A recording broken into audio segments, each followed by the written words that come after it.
Bwana Yesu tunakuabudu.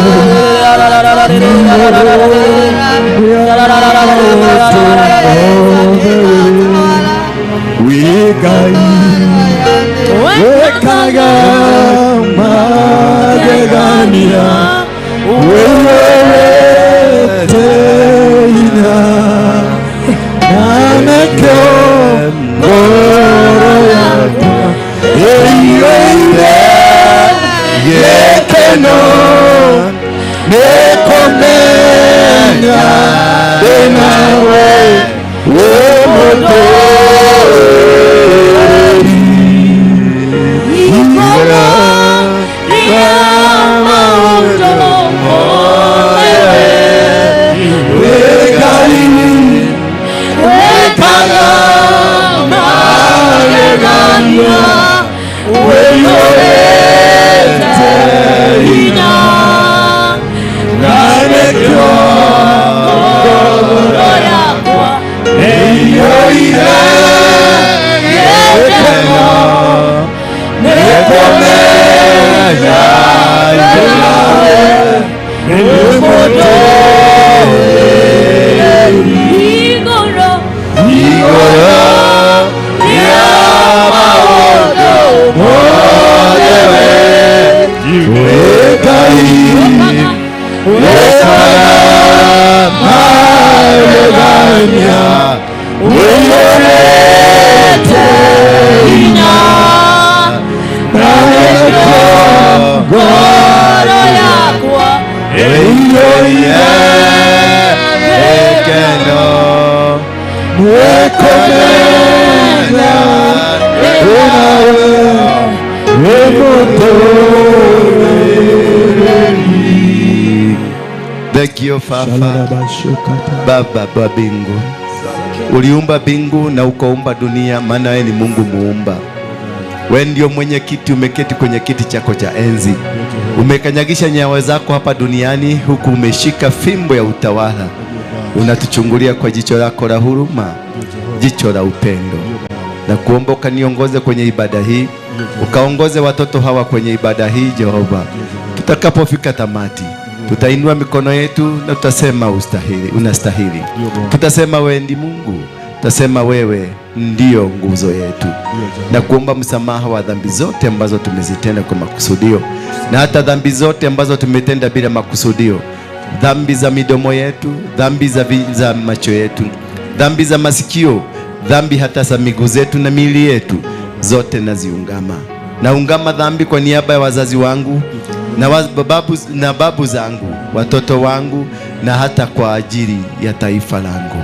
Na kuomba tu Jehova, niongoze na utumie kama chombo jinsi itakavyokupendeza, ukaniongoze na ukanifanikishe. Ni katika jina la Yesu Kristo ninaomba na kuamini. Mtu mmoja aseme amina. Amen. Mpatie Yesu makofi mazuri. Makofi mazuri. Makofi mazuri. Kama uko na mikono, shangilia mikono yako iko juu ya kichwa chako, mikono yako juu ya kichwa chako. Weka vigeregere. Weka vigeregere, weka vigeregere. Weka vigeregere, weka vigeregere. Asante sana. You may be seated. Thank you, worship team. You have done good. And I think I have known your medicine. For you to do good, you have to be pushed strong and hard. Asanteni sana kwa nyinyi ambao mmekuja. May God of heaven bless you.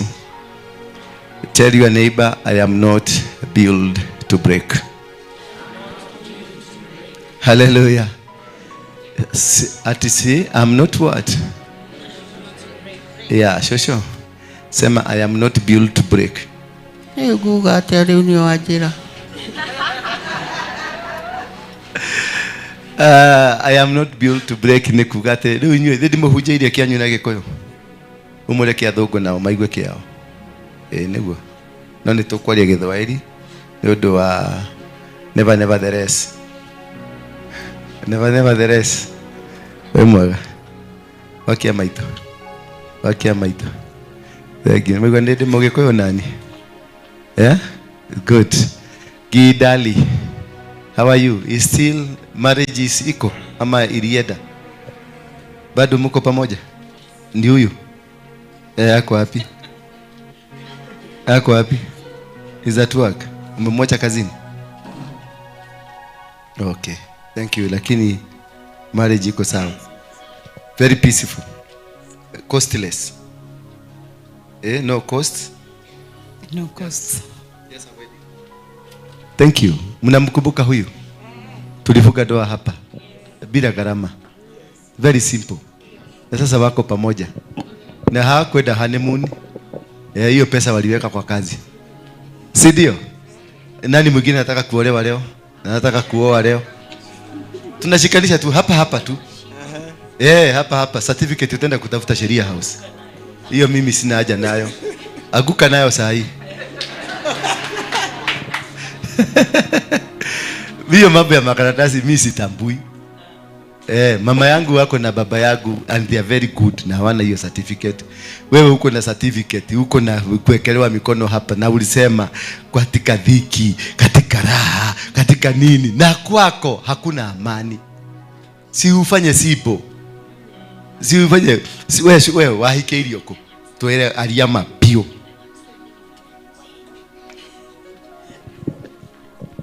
Haeduka thakai. Guga atani wajira na nie ndahikeire wa mabebe-ini. Wa mabebe-ini. Agitoria nyagia ngigea ciana icio ciakwa nduritie. Umesikia? Mabebe-ini. Na wewe unasema lazima tufanye, lazima tuende, lazima tukae, lazima tudhie, take ni ndio mureka. The Bible, the holiest marriage in the Bible. Inasema namna gani? The holiest marriage in the Bible. Simama. Msichana atatoka kwao na mwanaume atoke kwao. Washikane wena mudhuri.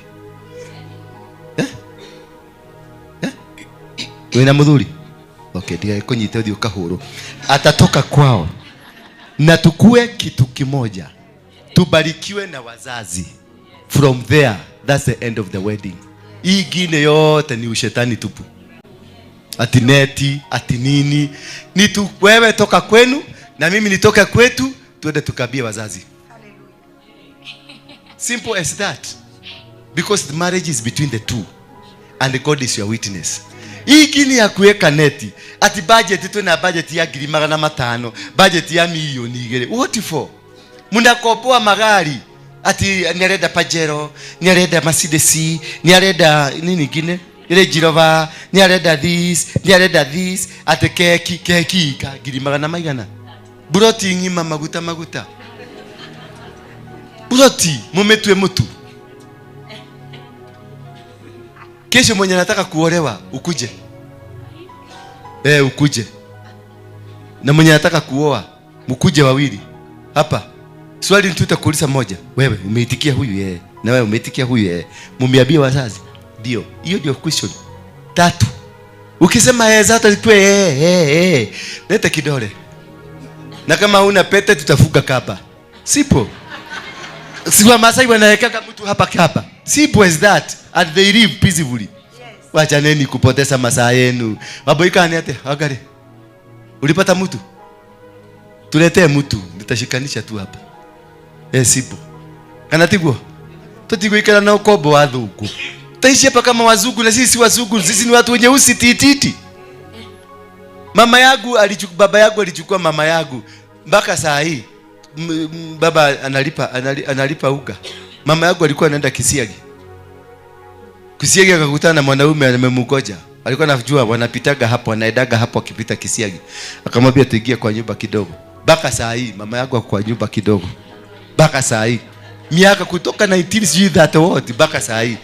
Alio itabe tuingie nyumba hanini. Kumani na hau nginya mutu ndore inukia. Na ni matoire mahiana atia. Udhoni yake hurokire fafa, lakini walikuwaje? Mimi yangu nilifanya straight ya kanisa mzuri. Nilifanya kwa mitaratara ya kisasa. Sina sahi. Sina. Halo. Na sitaki. Nyaka kwa nira aregire. Unirarugire. Hau tidage githumburo hakini.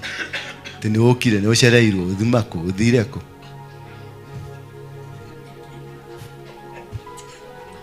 Imagine ukiuria mundu uteregete kuuria miaka 30. Kuri acereirwo. Na siku ile nilijaribu kidogo kidogo hapa nikaona ni vita tupu.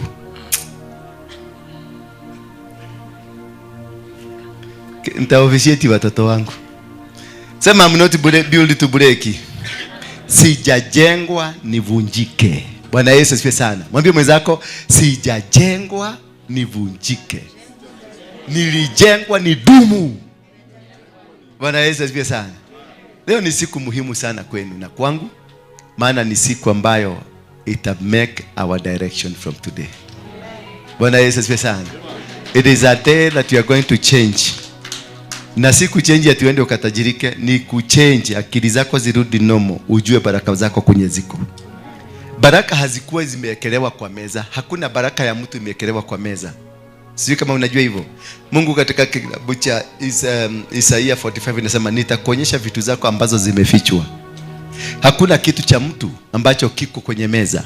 Vitu zote zimefichwa.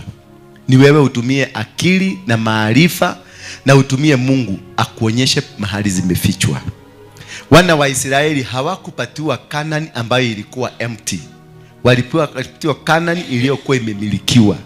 Ilimilikiwa na Wagirigashi, ikamilikiwa na Waamori, ikamilikiwa na Wahabashi. Wote pale mataifa 7 yenye yalikuwa na nguvu kuliko kichote.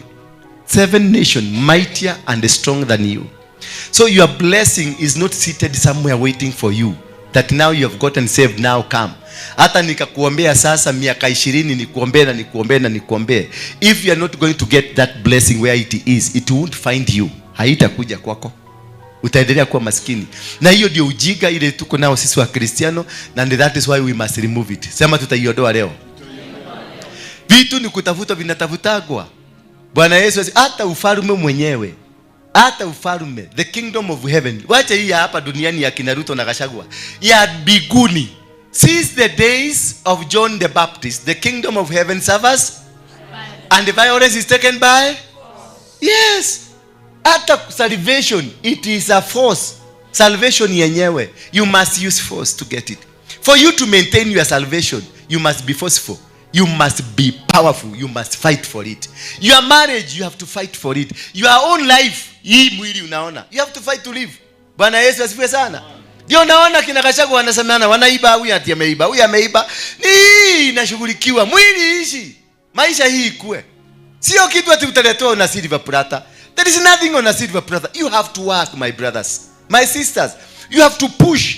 Lazima tusukume hii gurudumu. Na lazima tushinde. Na Mungu ametupatia.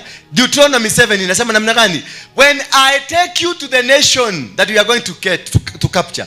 Wakati nitawapeleka kwenye hiyo nchi ambayo mnaenda kumiliki. Kwa hivyo kuna kupelekwa na kuna kumiliki. Kwa sababu anaweza kukupeleka huko na ushindwe kumiliki.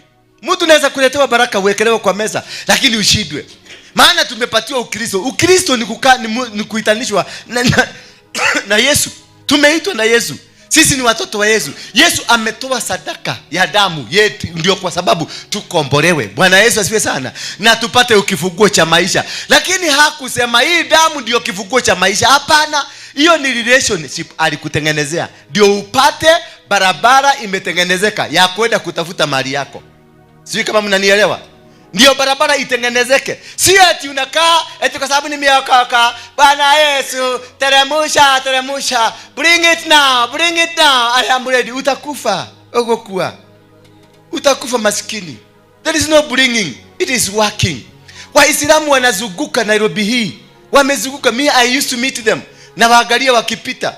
Unajua mimi najua siri yao. Nilikuwa Muislamu, nilikuwa naitwa Ndura Waruinge. Sema Ndura Waruinge. Yes. Na nilikuwa terrorist. Nilikuwa huko Mombasa, Sakina Mosque ndio niliokokea. Na nikafanyika Muislamu. Nikaitwa Ndura Waruinge. Ile kitu tu ilinitoa huko. Maana hizi vitu zingine zote zilikuwa msuri. Ile kitu ilinitoa huko ni moja tu. Hii kingine niliambiwa nitapata 72 virgin. Wewe nani mwanaume nani azitaka 72 virgin? Tuongee tu kweli. Wewe unaweza kosa kukataka 72. Na akaniambia nyumba yangu imejengwa na gold. Pure gold nyumba yangu. Wewe unaweza taka unaolega nyumba ya gold. Akaniambia kila asubuhi tutakuwa tukikula breakfast na Mungu. Wewe usikie mtakuwa mkikula breakfast na Mungu. Unaweza kosa hiyo? Everything that they told me the story, it was very good. Hiyo ndio ile mimi kitu natakaga. Hello. Lakini kuna moja ilinistua. Tukakutana na huyo mtu anaitwa Osama bin Laden kule Lamu. Tulienda huko tukamkuta huko tukakaa na yeye. Akanipatia mastori. Sasa akaniambia, sasa kwa sababu yeye ni jasiri. Jasiri ni mtu ambaye wakupigana kwa ajili ya Mungu, kukufa kwa sababu ya Mungu. Bwana Yesu asifiwe sana. Akaniita mimi akaniambia sa Al-Shabaab ni the youth, kijana ambaye ni barubaru, ambaye anaweza kukufa juu ya Mungu. Na kukufa juu ya Mungu ni kwenda kuua makafiri. Makafiri ni nyinyi. Mweshile kama itako letoleka, nyinyi ni makafiri. Mnafaa kuuliwa. Mtu asimame hapo na bomu, nyote mkufe kwa sababu nyinyi ni makafiri, mnaharibu dunia ya Mungu aliwapatia. Sasa nikafundishwa, nikaonyeshwa na nikaona kweli watu ni makafiri, wanafaa kumalizwa. Siku hiyo ndio nilikuwa nimepelekwa bio na Moi. Nikajua si ni makafiri tu. Na nikaona my brother ambaye atanisaidia. Sasa wacha sasa tuende practical. Hiyo ilikuwa theory. Theory ilikuwa tick tick tick tick tick. Nikaenda practical. Nikaambiwa akakuja akanifuga kimshipi kama ile ya watu wa wrestling. Kafugwe, nikaambiwa nitoe nguo nifugwe. Sasa akafinya kabato, nikaanza kusikia ting ting ting, ikaanza kucount from 60 ikiteremka. Sasa kaniambia venye kutega ndio unalipuka. Ukilipuka ukiua watu hao utaenda biguni. Na kwenda biguni utakutana na 72 virgin, nyumba ya gold, Mungu na breakfast kila siku, kila siku kitu mzuri. Sasa struggle ilikuwa wapi? Hapa. Struggle ilianzia hapa. Number 60. Tick. Tick 59. Tick 58. Tick inateremka. Na naangalia. Ikiteremka. Ikafika 30. Ni bado inaenda na sioni kama ako na haraka ya kusimamisha. Nikamwangalia, nikajiangalia, nikaangalia ikafika 20. Ndio hiyo 15 ikaanza kwenda haraka.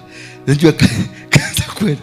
Sasa na mimi huko mwili kaanza kujiachilia. Mahali pote kuko na shimo, kukaanza kuachilia. Wakati ilifika 5, 3, ikenda kufika 2, akafinya ikasimama. Akaniambia umesikiaje? Nikamwambia kwa sasa choo iko wapi? Kwa sababu nilikuwa nimeachilia kote, mbele na nyuma kulikuwa kumeachilia.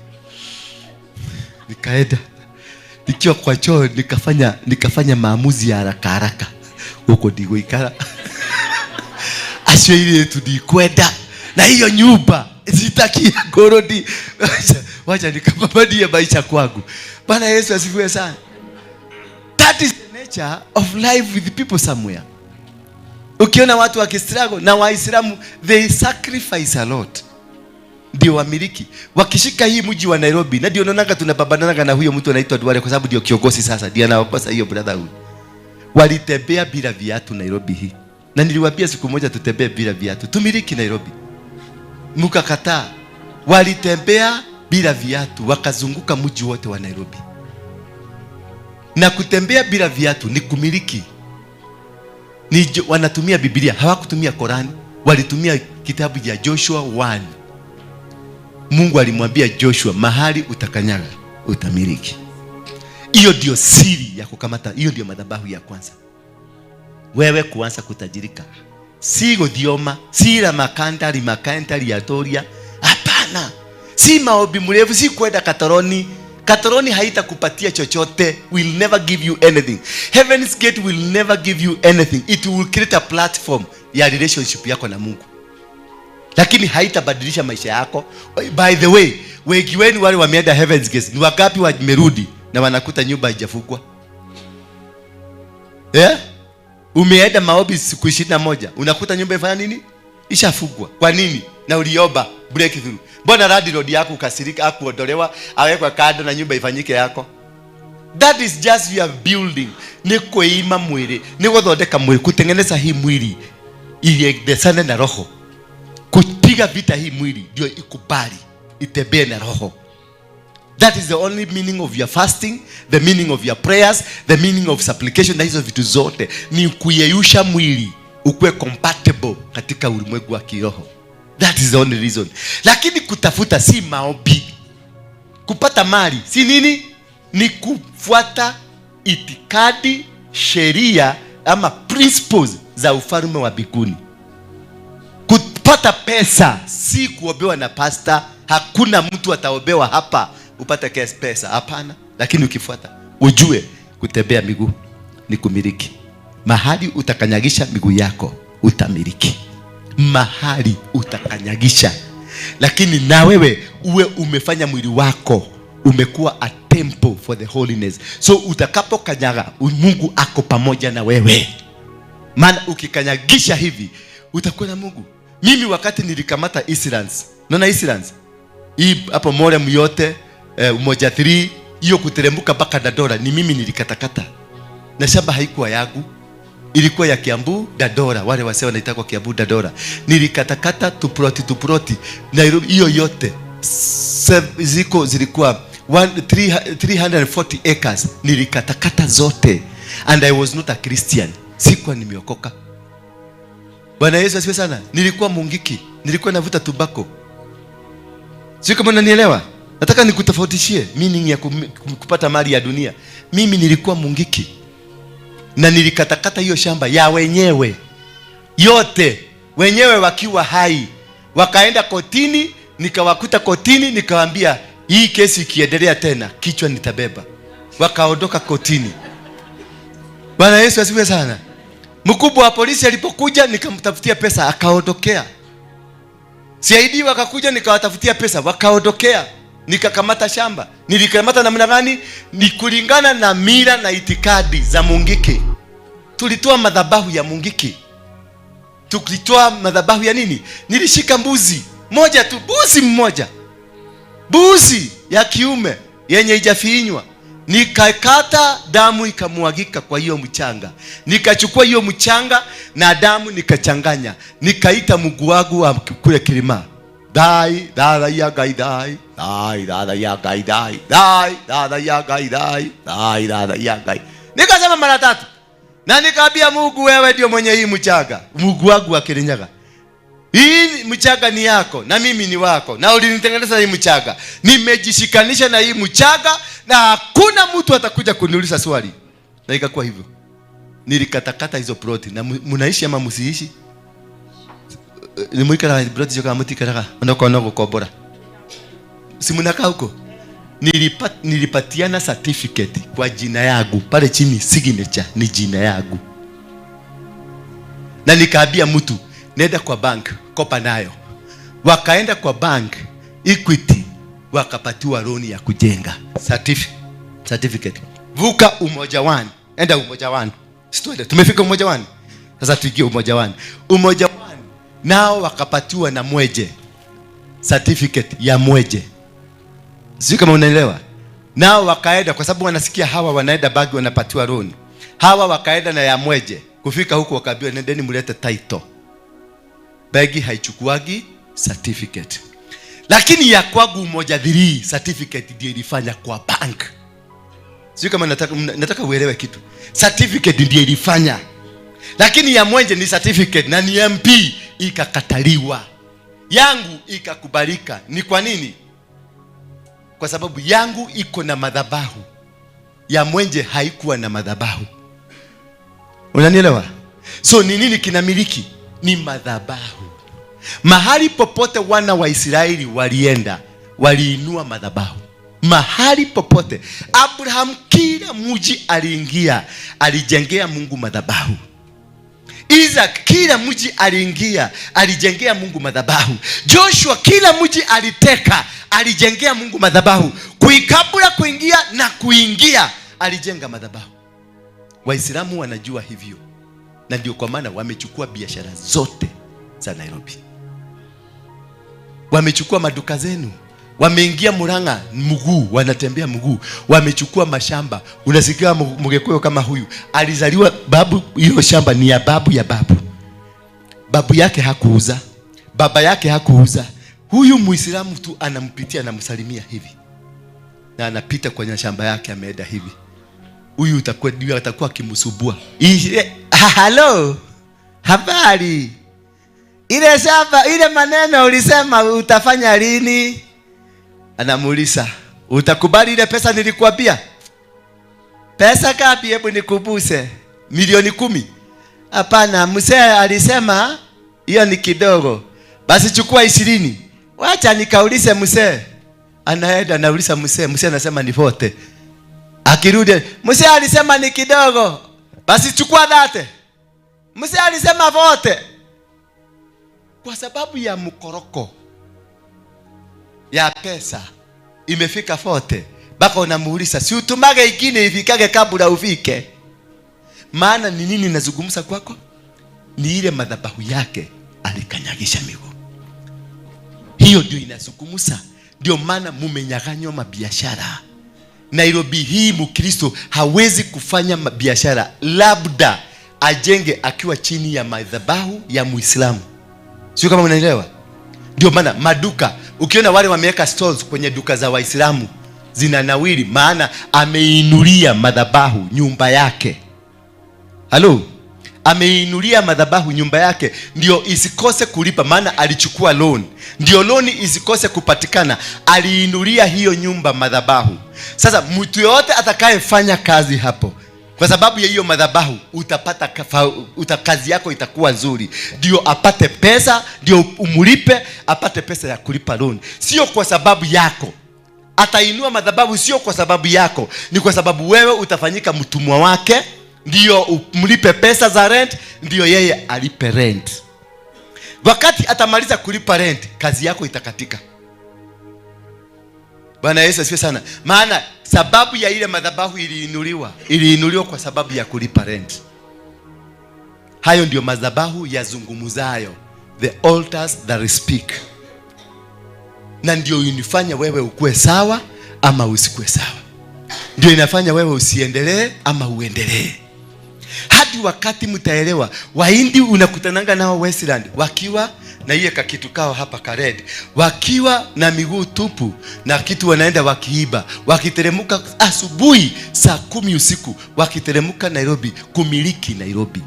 Ndio naona Muhindi hana shaba, hana nini, amekomboa nyumba Westland analipa shilingi 1300, na amekomboa go down in Australia analipa shilingi 1400. Rent yake mwezi analipanga 1700, na anaendesha gari mzuri kukuliko wewe. Hata ka rent haujui kulipa rent, unakaaga kwa mama yako. Wewe ni kama mfugo, unakaaga kwa mama yako, but you cannot even afford a life ya kununua hata kasweta ka designer. Unaogoja wasugu wakufe ndio wewe ukanunue nguo. Bwana Yesu asifiwe sana. Maana haujui kutumia. Katika utajiri wa dunia hatutumii, si maombi, ni madhabahu. Kumiliki vitu ni madhabahu. Bwana Yesu asifiwe sana. Mahali popote Abraham alienda, aliinua madhabahu, na ile madhabahu ilimpigania. Wakati Isaka mtoto yake alitaka kuenda Egypt, kwenda kutafuta chakula kule Egypt, akiwa katikati ya safari, Mungu alimsimamisha.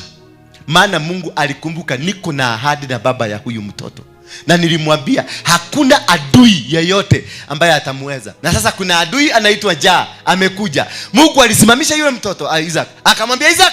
Isaac akasema, oh, ndio huyu mimi hapa. Unaenda wapi? Akamwambia anaenda Egypt kutafuta chakula. Basi na usipite hapo, urudi uende mpaka nchi ya Ai, nitakubarikia huko.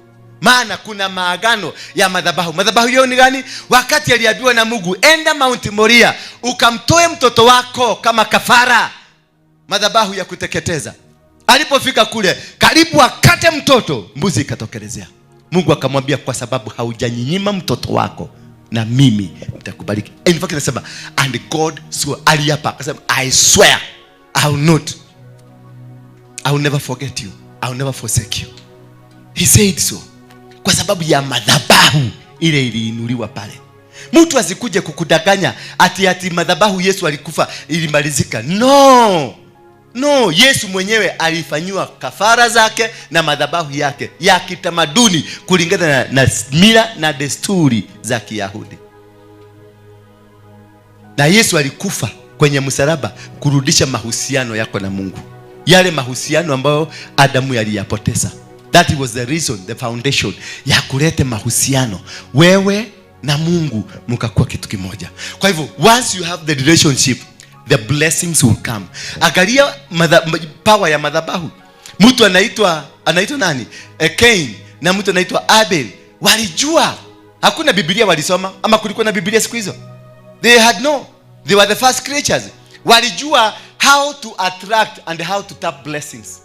Cain akatoa madhabahu yake, naye Abel akatoa madhabahu yake. Madhabahu ya Abel yakakubalika, ya Cain ikakatalika. Lakini alikuwa ametoa. Ndio nataka unielewe hapo. Alitoa madhabahu, iwe ilikubalika kwa uzuri ama kwa ubaya, lakini ilikubalika juu alikuwa ametoa. Ukifuatilia Cain, muherega wa Cain ndio umeproduce Enoko. Na ukiangalia Enoko wakienda hivyo, walijenga mpaka city. Bwana Yesu asifiwe sana. Mahali popote, akina Nehemia wakati waliambiwa wanaenda kujenga ukuta, waliinua sacrifice, waliinua madhabahu, wakajenga madhabahu ya kupigana na maadui. Madhabahu hupigana na madhabahu, sio maombi. Huwezi kupigana na mimi nikiwa niko na madhabahu yangu, nimeinua madhabahu yangu. Ni kwa nini wachawi wako mbele yenu? Mchawi anazunguka usiku akinyambia milango yenu. Anaenda anakuja na roka mlango, anaenda na matako. Na hii matako bado amefugilia moto hapo, na anatembea usiku, na ni shosho amezeeka, na hasikii baridi, na huwezi kumshika bio. Ni madhabahu. Wanaitaka wanaitirana, asiende kwa kina uli, atakwambia kwa kina David, huko ndio utakuta wako huko. Shosho kama huyu unaona amejilalisha hapa, ni usigisi. Huyu utarogama. Rogama. Roga yemo ruaruko. Unaona kama huyu tashara tadihare. Unaona hivyo na hii. Usiku ifike, huwezi kamata yeye. Ni kalele. Huwezi kamata yeye mbio. Maana ako na madhabahu inampropel. The day you realize to understand na ni nini kinakufuka, the only thing ambayo inaweza kukuwekea blockage ni madhabahu ya kwenu. Baba yako alikuwa na madhabahu gani? Babu yako alikuwa na madhabahu gani? Kwenu kuna madhabahu aina gani? That is that puts a blockage or a limitation in your family. Hiyo ndio inakuzuia wewe kubarikiwa. Sio eti hujaokoka. Utaokoka mpaka umese Biblia, utafune vizuri, uipike, uitoe supu, uikunywe, na maisha yako itabaki pua. Bwana Yesu asifiwe sana. Understanding what blocks you from success of your life, go back to your father. Elewa baba yako alikuwa mtu wa madhabahu gani. Ukitoka kwa baba yako, enda kwa baba yake na mama yake, na uende kwa mama ya mama yako na baba ya mama yako. Fuata those three, is a family tree. Fuata, you will be able to understand where poverty started fighting you. Poverty is not salvation. Poverty is a reality, a connection. Ni kitu cha kimadhabahu.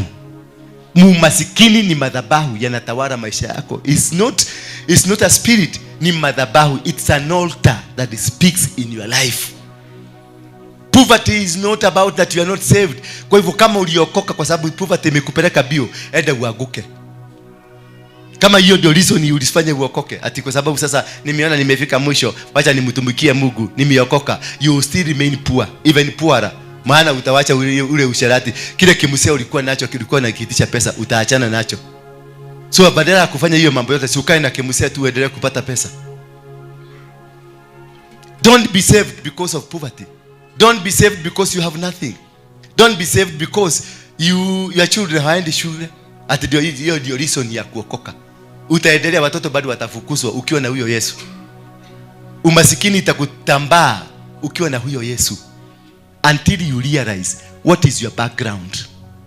Hawa mama unaona wamekaa hapa, hawa ndio napendaka sana wakuje hapa, maana hawa ndio chanzo ya shida zetu. Hawa unaona hapa, for example, huyu mama, ama acha tuchukue huyu ndio rafiki yangu sana, huyu hawezi kusikia vibaya. Huyu mama tuseme alikuwa anaenda kwa mganga, akapatiwa hivi to kutoka kwa mganga. Zamani kulikuwa na kanisa kweli?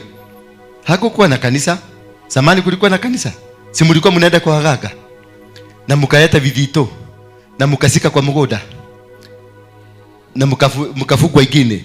Sasa wakati uliokoka ukaenda VVA na Anglikani na hiyo ingine ni independent, ulitoa hiyo gethito ama ulisema Yesu ametoa? Yesu alitoa. Yesu alitoa. Mlikuwa na yeye akitoa. Umeona sasa, unakuta huyu mama aliokoka, lakini kuna vivito alizika kwa shamba. Na yeye alifanya nini? Aliokoka, hakuenda kuzitoa, na ama hakuinua madhabahu ingine, maana gethito ni madhabahu. Hakuinua madhabahu ya kumaliza hiyo madhabahu ndio ajenge madhabahu mpya. Yeremia 1:10 inasema namna gani? Angalia, leo nimekupa nguvu juu ya mataifa na falme, kuzibomoa, kuziangusha, kuziharibu, kisha kujenga. Kwa hivyo falme ambazo zilikuwa mbele, falme ni nani? Ni vivito, ni uchawi, ni uganga, ni mambo machafu yaliyofanyika kwenye familia yenu ambayo yalitendwa hapo mbeleni. Lazima uyang'oe, uyaangushe, uyaharibu, kisha ujenge madhabahu ingine mapya. Maana hauwezi kujenga juu ya madhabahu ingine. Huwezi kujenga madhabahu mpya juu ya madhabahu ingine. Lazima ubomoe ile ilikuwa. Maana kila mtu ako na madhabahu. Kila mtu uliyezaliwa kwa nyama na damu, kuna madhabahu ambayo yametokana mwanzo. Kitu number 1, maeneo ile umetoka. Madhabahu ya kwanza. Madhabahu ya pili, wazazi wako. Madhabahu ya tatu, kule ulijipeleka na miguu yako. Hizo ndizo madhabahu tatu ambazo zinatawala binadamu. Mimi wakati nilikuwa ni Mungiki, mimi sikujua venye niliingia Mungiki ama nilianzisha Mungiki, sikujua. Tulikuwa tunacheza ile kitu inaitwa darts. Tukicheza tunaweka kwa karimu shilingi 5. Ukicheza karimu shilingi 5 ndio ukubalishwe kucheza, lazima weke shilingi 5. Wakati tulikuja kuvuja hiyo kakitu, tulipata kako na shilingi 3,000. Shilingi 3,000 ilikuwa pesa mingi, mpaka tuliita wazazi watupatie maono tutafanya na nini hii pesa. Hapo ndio Mungiki ilizalika.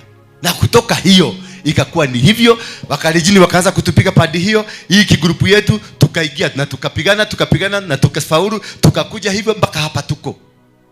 Kumbe likikuja kufuatilia vizuri, mimi ndio nilianzisha Mungiki na mimi ndio nilianzisha kiapo ya Mungiki. Baadaye miaka mingi sana nimeteseka. Wamenipeleka jela mara 52.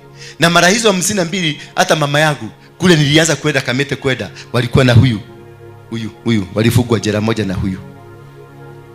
Na mama yangu alishikwa kwa sababu ya buduki. Mimi nilishikwa kwa sababu ya buduki. Mama yangu alishikwa kwa sababu ya maumau. Mimi nilishikwa kwa sababu ya Mungiki. Mama yangu alifugiwa mwale brokodi room number 38. Mimi wakati nilipelekwa Kamiti, ile room haye wao walikuwa nalala, ndio nilipelekwa brokodi room number 38. Umeangalia, Mungiki ilianzishwa nani? Maumau ilianzishwa na wazee 7. Mtu anaitwa Waruinge, mtu anaitwa Kemathi, Itotia, Madhenge na mwingine nani? Huyo mwingine anaitwa nani? Nitakumbuka. Wote ni 7 Maumau generals. Mungiki tulioanzisha na wote walikuwa first cousins. Wote walikuwa first cousins. Na sisi na mimi, Maina Jega, Joroge, Waithaka, Wagasha, Kamau na Kamunya tulikuwa 7. All first cousins. Sisi wote ni first cousins. 7 of us. Mimi ndio nilianzisha kiapo ya Mungiki. My grandfather ndiye alianzisha kiapo ya Maumau. Unanielewa? Kikao cha kwanza cha Mungiki kilifanyikia kwa grandfather. Kikao cha Maumau, kikao cha kwanza cha Mungiki kilifanyikia kwangu, kwa Karumu Kagu kale kakipi. Unanielewa sasa? Nataka nikuonyeshe madhabahu ambayo yanazungumza kwenye maisha yako. na Mungiki ikakuwa kubwa, na mlijaribu kupigana na mimi, mkajaribu kila kitu mkashindwa, maana I was older than you. Maana kilichokuwa kikizungumza ndani yangu sio cha miaka miwili. Alafu naambiwa babu yangu, babu ya Waruinge, sasa his grandfather alikuwa muganga, yule the senior most muganga, na alikuwa na bibi 38. Wale walikuwa wanajulikana. Gukao sasa huyu Waruinge alikuwa na wanawake 14, wale walikuwa wanajulikana. Na mimi angalia, nimezaa na wanawake wangapi? Sina hata mmoja kwangu, lakini nimezaa na wanawake wangapi? Mimi nimezaa na wanawake 20. Kuzaa peke yake, wacha na hiyo story nyingine. Tunaongelea ile practical, ile kitu naweza kukuonyesha evidence. Hiyo nyingine yenye haina evidence is more than 1 million. Just like my grandfather, the genealogy, ile damu yangu venye imenipeleka baka ilinipeleka wapi? Baka mahali niko. Nikaokoka, nikarudi kwa pombe. Niliokokea kwa James Maina. Hakutoa madhabahu, alitoa mapepo. Lia na uende. Mimi sikulia. Sasa mimi sikuwa na mapepo, ni madhabahu ilikuwa inanitawala. Kuna mtu wako na mapepo na kuna mtu anatawaliwa na madhabahu.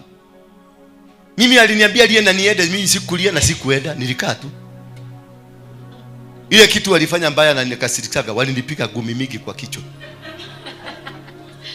Huyu kwanza Getoga na huyu Moiro na Wafula na Chai na Bishop Kabugi ule wa huko Kikuyu.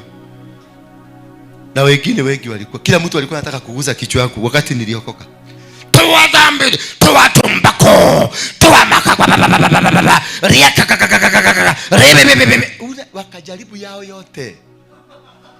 Sasa wakati niliona wataniua, nililala tu pole pole, wakafikiria sasa pepo imetoka. Lakini sikuwa na pepo, ni madhabahu ilikuwa inanitawala. Hiyo vituko yote nilikuwa nafanya ni madhabahu ya grandfather na great grandfather walikuwa nazungumza. Bwana Yesu asifiwe sana.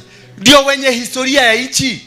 Na ndio naona kila wakati najaribiki hata kuhubiri hapa nasema sitaongea siasa, lakini najikuta nimeingia kwa siasa because mudhilimo wako kule nyumbani kabisa ni ulichangia siasa za nchi hii.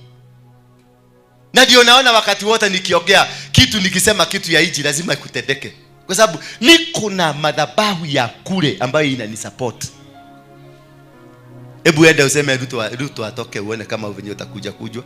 Utapelekwa na watu watajua kule umepelekwa. Mimi hawezi. Waliniandikia barua hapa nikawaambia kama mko na shida na mimi nikute kwa madhabahu. Hakuna kalijaribu kukanyaga hapa. Kwa nini? Kwa sababu kuna kitu kinanishikilia.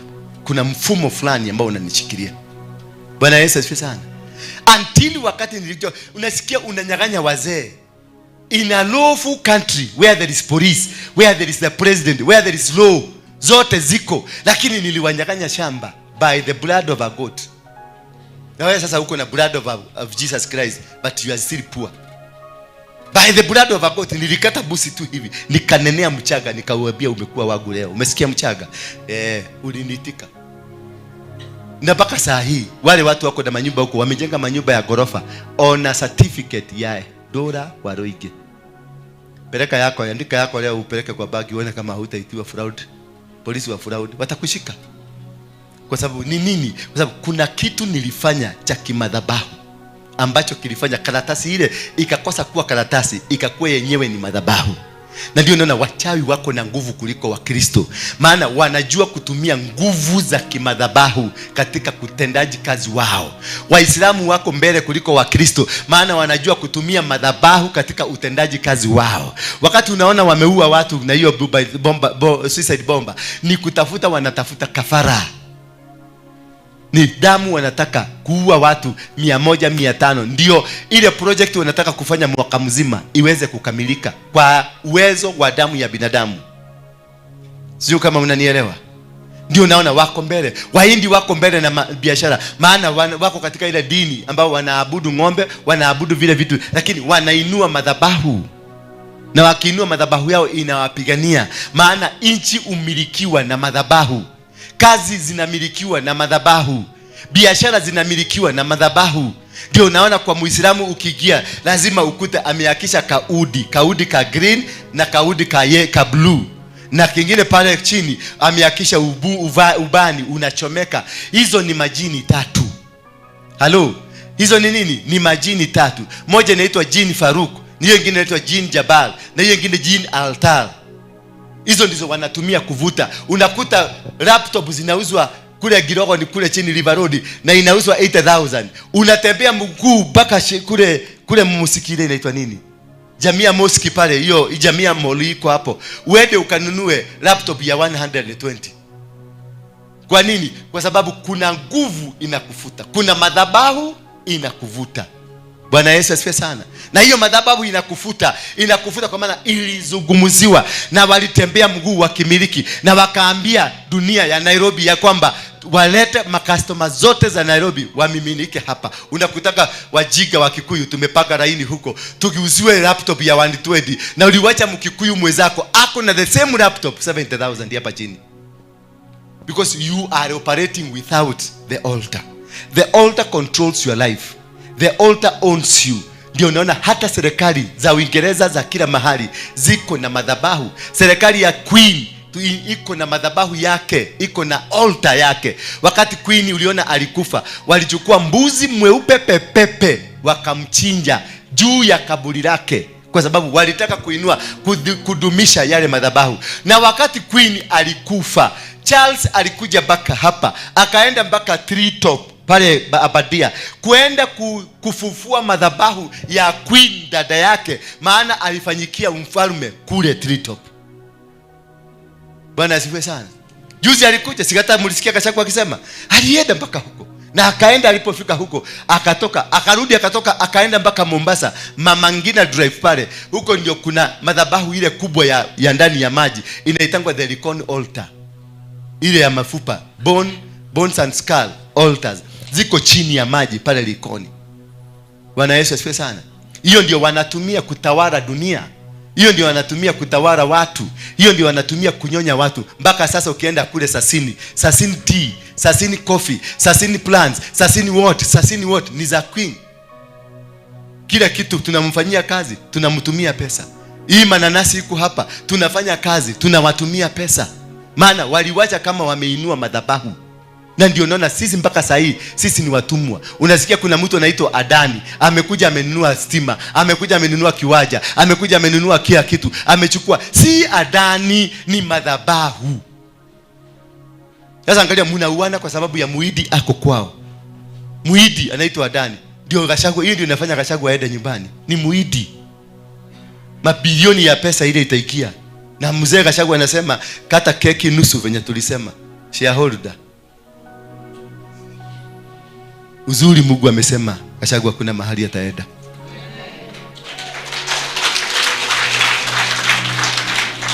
Lakini angalia, Kenya mzima imeburutuka. Kenya mzima tumeingia kwenye jaga, kila mtu anakaa kwa redio. Mpaka watu hawako kwa YouTube wameingia. Hata shosho huyu, nilisikia huyu shosho akiniambia ate nyuma YouTube ine dona ule mara ugahora, nikamuuliza YouTube na wale uthire kuweka atia. Yo gethio kore maundu macio mage ayage mareka maundu maya mage ati acha kwenda kwa kuona cia Gachagua. Ni kwa nini? Ni power ya madhabahu. Power madhabahu ni kitu kigumu na ni kitu kikubwa. Tusome kitabu cha Danieli 3 mstari wa 12 mpaka 20. Kisha nitakutajia madhabahu ambayo huzungumza katika maisha yako, ama the types of altars that speak in your life. Kutoka hapo sasa ndio tutajua what is an altar. An altar is a raised selected area structure upon the sacrifice. Oaths and covenants are made between humanity and spiritual beings. Yani inasema hivi kwa wale wajui Kisugu. Madhabahu ni mahali pameinuliwa kwa ajili ya ibada za kiungu. Nikisema kiungu ni kumaanisha anything can be your God. Even that seat umekalia unaweza kuibadilisha kwa Mungu wako. Hiyo simu uko nayo, kwa sababu siku hizi we are worshiping phones. Watu wamekuwa so addictive. Anything that you are so addictive to it is a God. hiyo kitu unapenda sana, ni kama unaiabudu. Unakuta mtu anapika chai na simu pande hii bado anaangalia, because ana worship this God. Your phone has turned out to be a God. Inasema hivi, there are certain Jews. Nipatie Kiswahili baba. There are certain Jews whom you have appointed over affairs of the province of Babylon, Shadrach, Meshach and Abednego. Nipatie Kiswahili. So nguvu za kimadhabahu ziko juu ya kila kitu nakifanya kwa maisha yako ambao unayaendeleza. Yaendeleze katika nini? Nguvu za kimadhabahu. Wako Wayahudi kadha wa kadha uliowaweka juu ya mambo ya wilaya ya Babeli. Yaani kuna Shadraki na Meshaki na Abednego. Watu hawa, mfalme, hawakukujali wewe. Hawaitumikii miungu yako wala kuiabudu ile sanamu ya dhahabu ulioisimamisha. Nataka unisikilize sasa hapo vizuri. Hawatumikii miungu yako wala kuinamia nini? Sanamu ya dhahabu ulioijenga. Wanasema hawainamii madhabahu yako. Hawatambui madhabahu yako. Na hii kitu ilizungumzwa na serikali. Ilizungumzwa na Ishongwa. Bwana Yesu asifiwe sana. Huyu ni Ishongwa sasa anaambia mudhamaki. Atikashagwa hakuabudu. Hainamii sanamu yako. Hainamii vitu. Sasa huyu ni Ishongwa. Sijui ya Abednego na nani na wako na nani?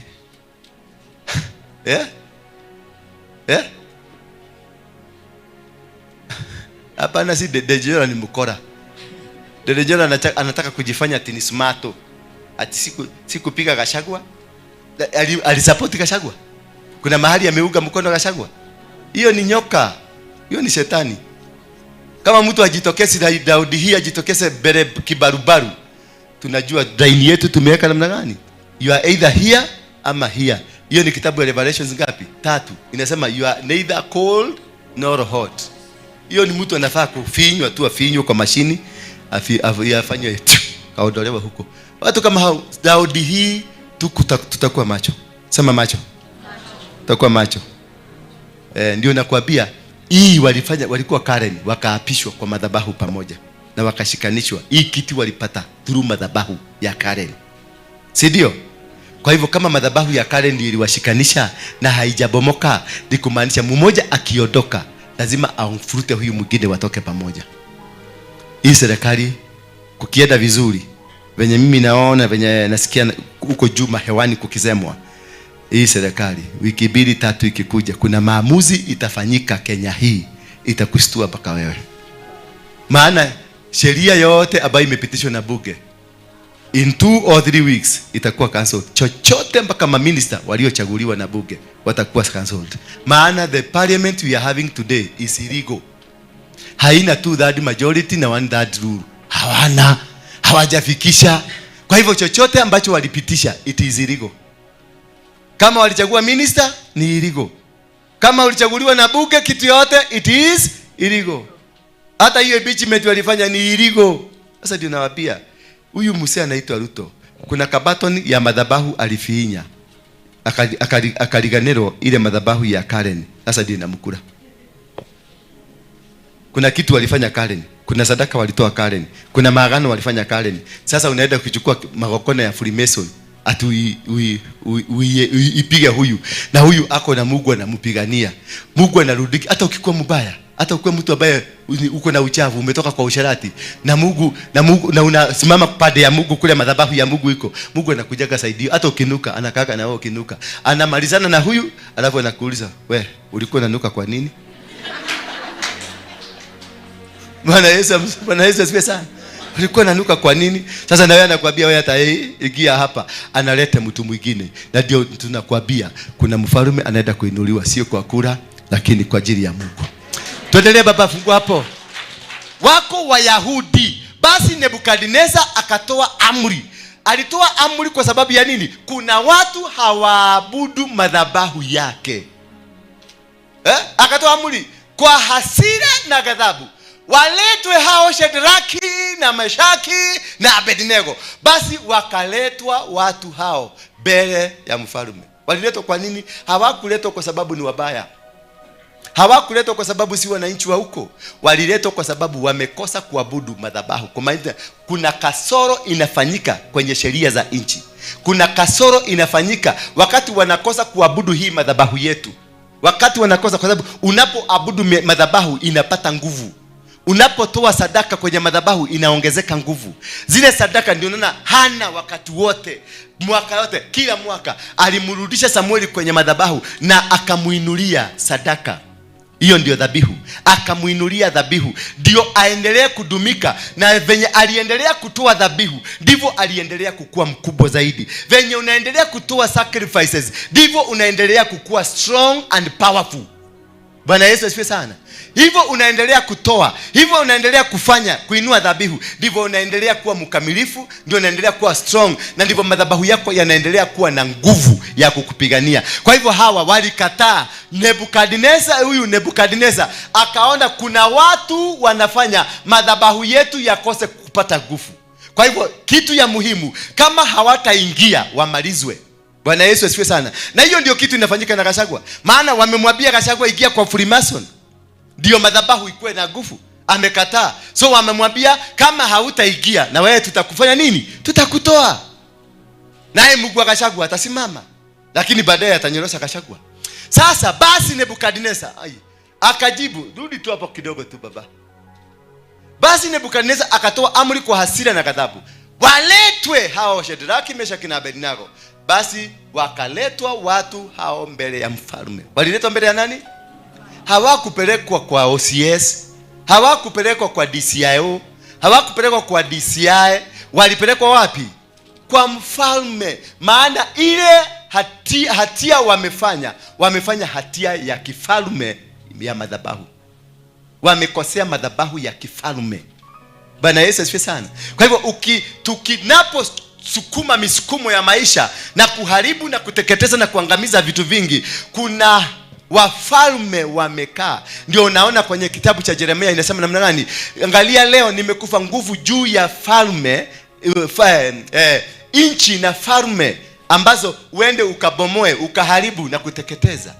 Umepatiwa nguvu ya kuvunja ufalme wa ina wote. Sasa ufalme huu, akina Meshaki na Abednego walikuwa na nguvu za kubomoa ule ufalme. Ndio maana mfalme amewaita yeye mwenyewe awashughulikie, maana ndio kujua siri ya kile kinafanyika kule. Hawa maaskari na yule mwenye alienda kusema hawa watu hawaabudu, hakuwa anaelewa zaidi. Mfalme peke yake ndiye alielewa zaidi, maana kuna siri kulingana na mipangilio ya nguvu na ngazi zako.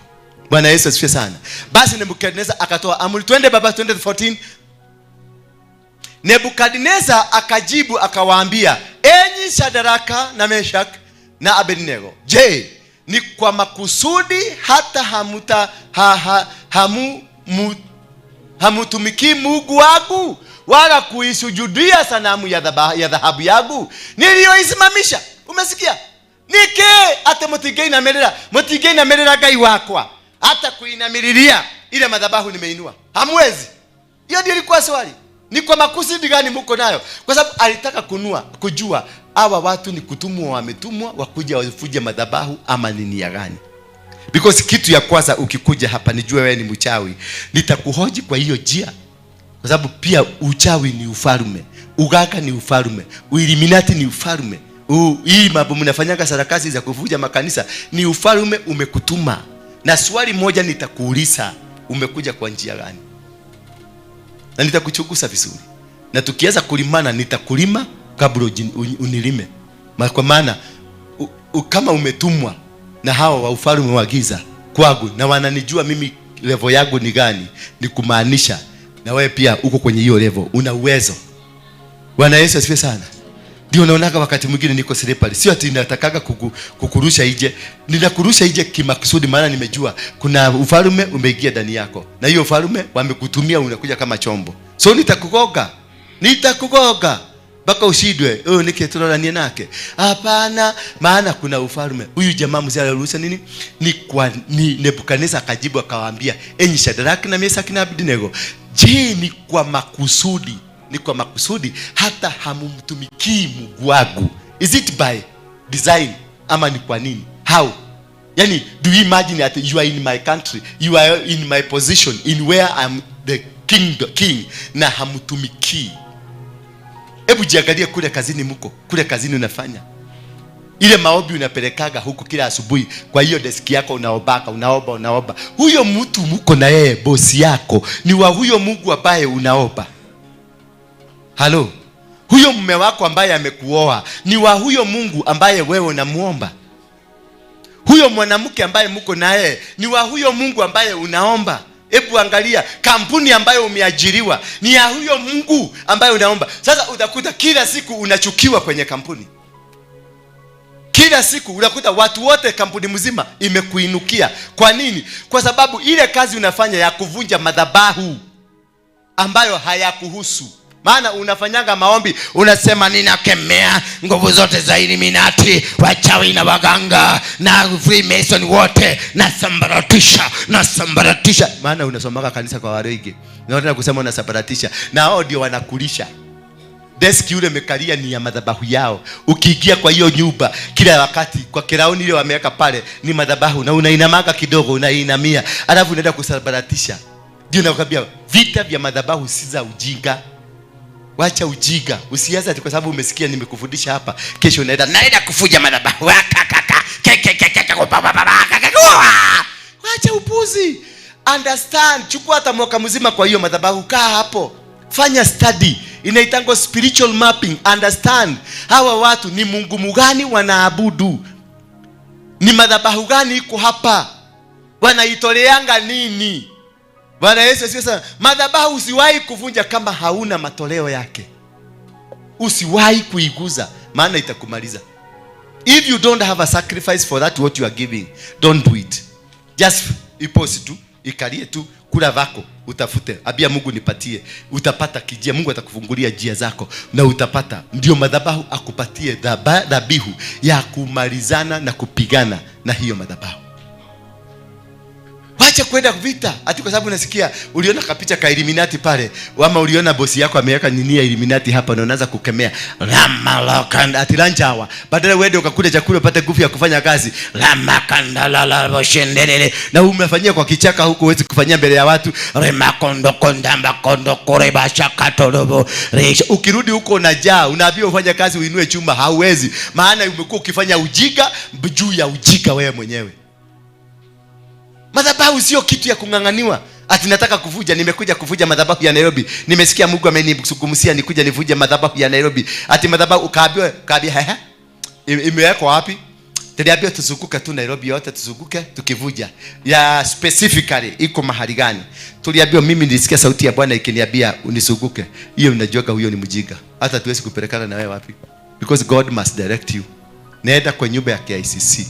Hapa kuna madhabahu. Ufike huko, uzunguke mara 7. Umesikia? Uzunguke mara 7, ama uzunguke mara 2, ama uzunguke mara 1, ama ukanyagisha tu miguu yako pale. Instructions from God. Anajua ni nini. Kwa hivyo ukitii ile instruction, hiyo madhabahu ukikanyaka tu miguu yako, hata hautahitaji kuongea, kukanyagisha hivi tu madhabahu inaanguka. Bwana Yesu asifiwe sana. Na madhabahu sio maombi. Usiende kuomba ati maombi mingi. Yes, kopa. I'm not against prayer. Lakini si madhabahu, ni matoleo. Na matoleo utayatoa kwa kulingana na kuelewa ni nini hicho unapigana nacho. Bwana Yesu asifiwe sana. Hauwezi kushinda vita zozote kama hauelewi unapigana na nani, na unapigana na mizimu ya miaka ngapi, na umepigana imetolewa nini.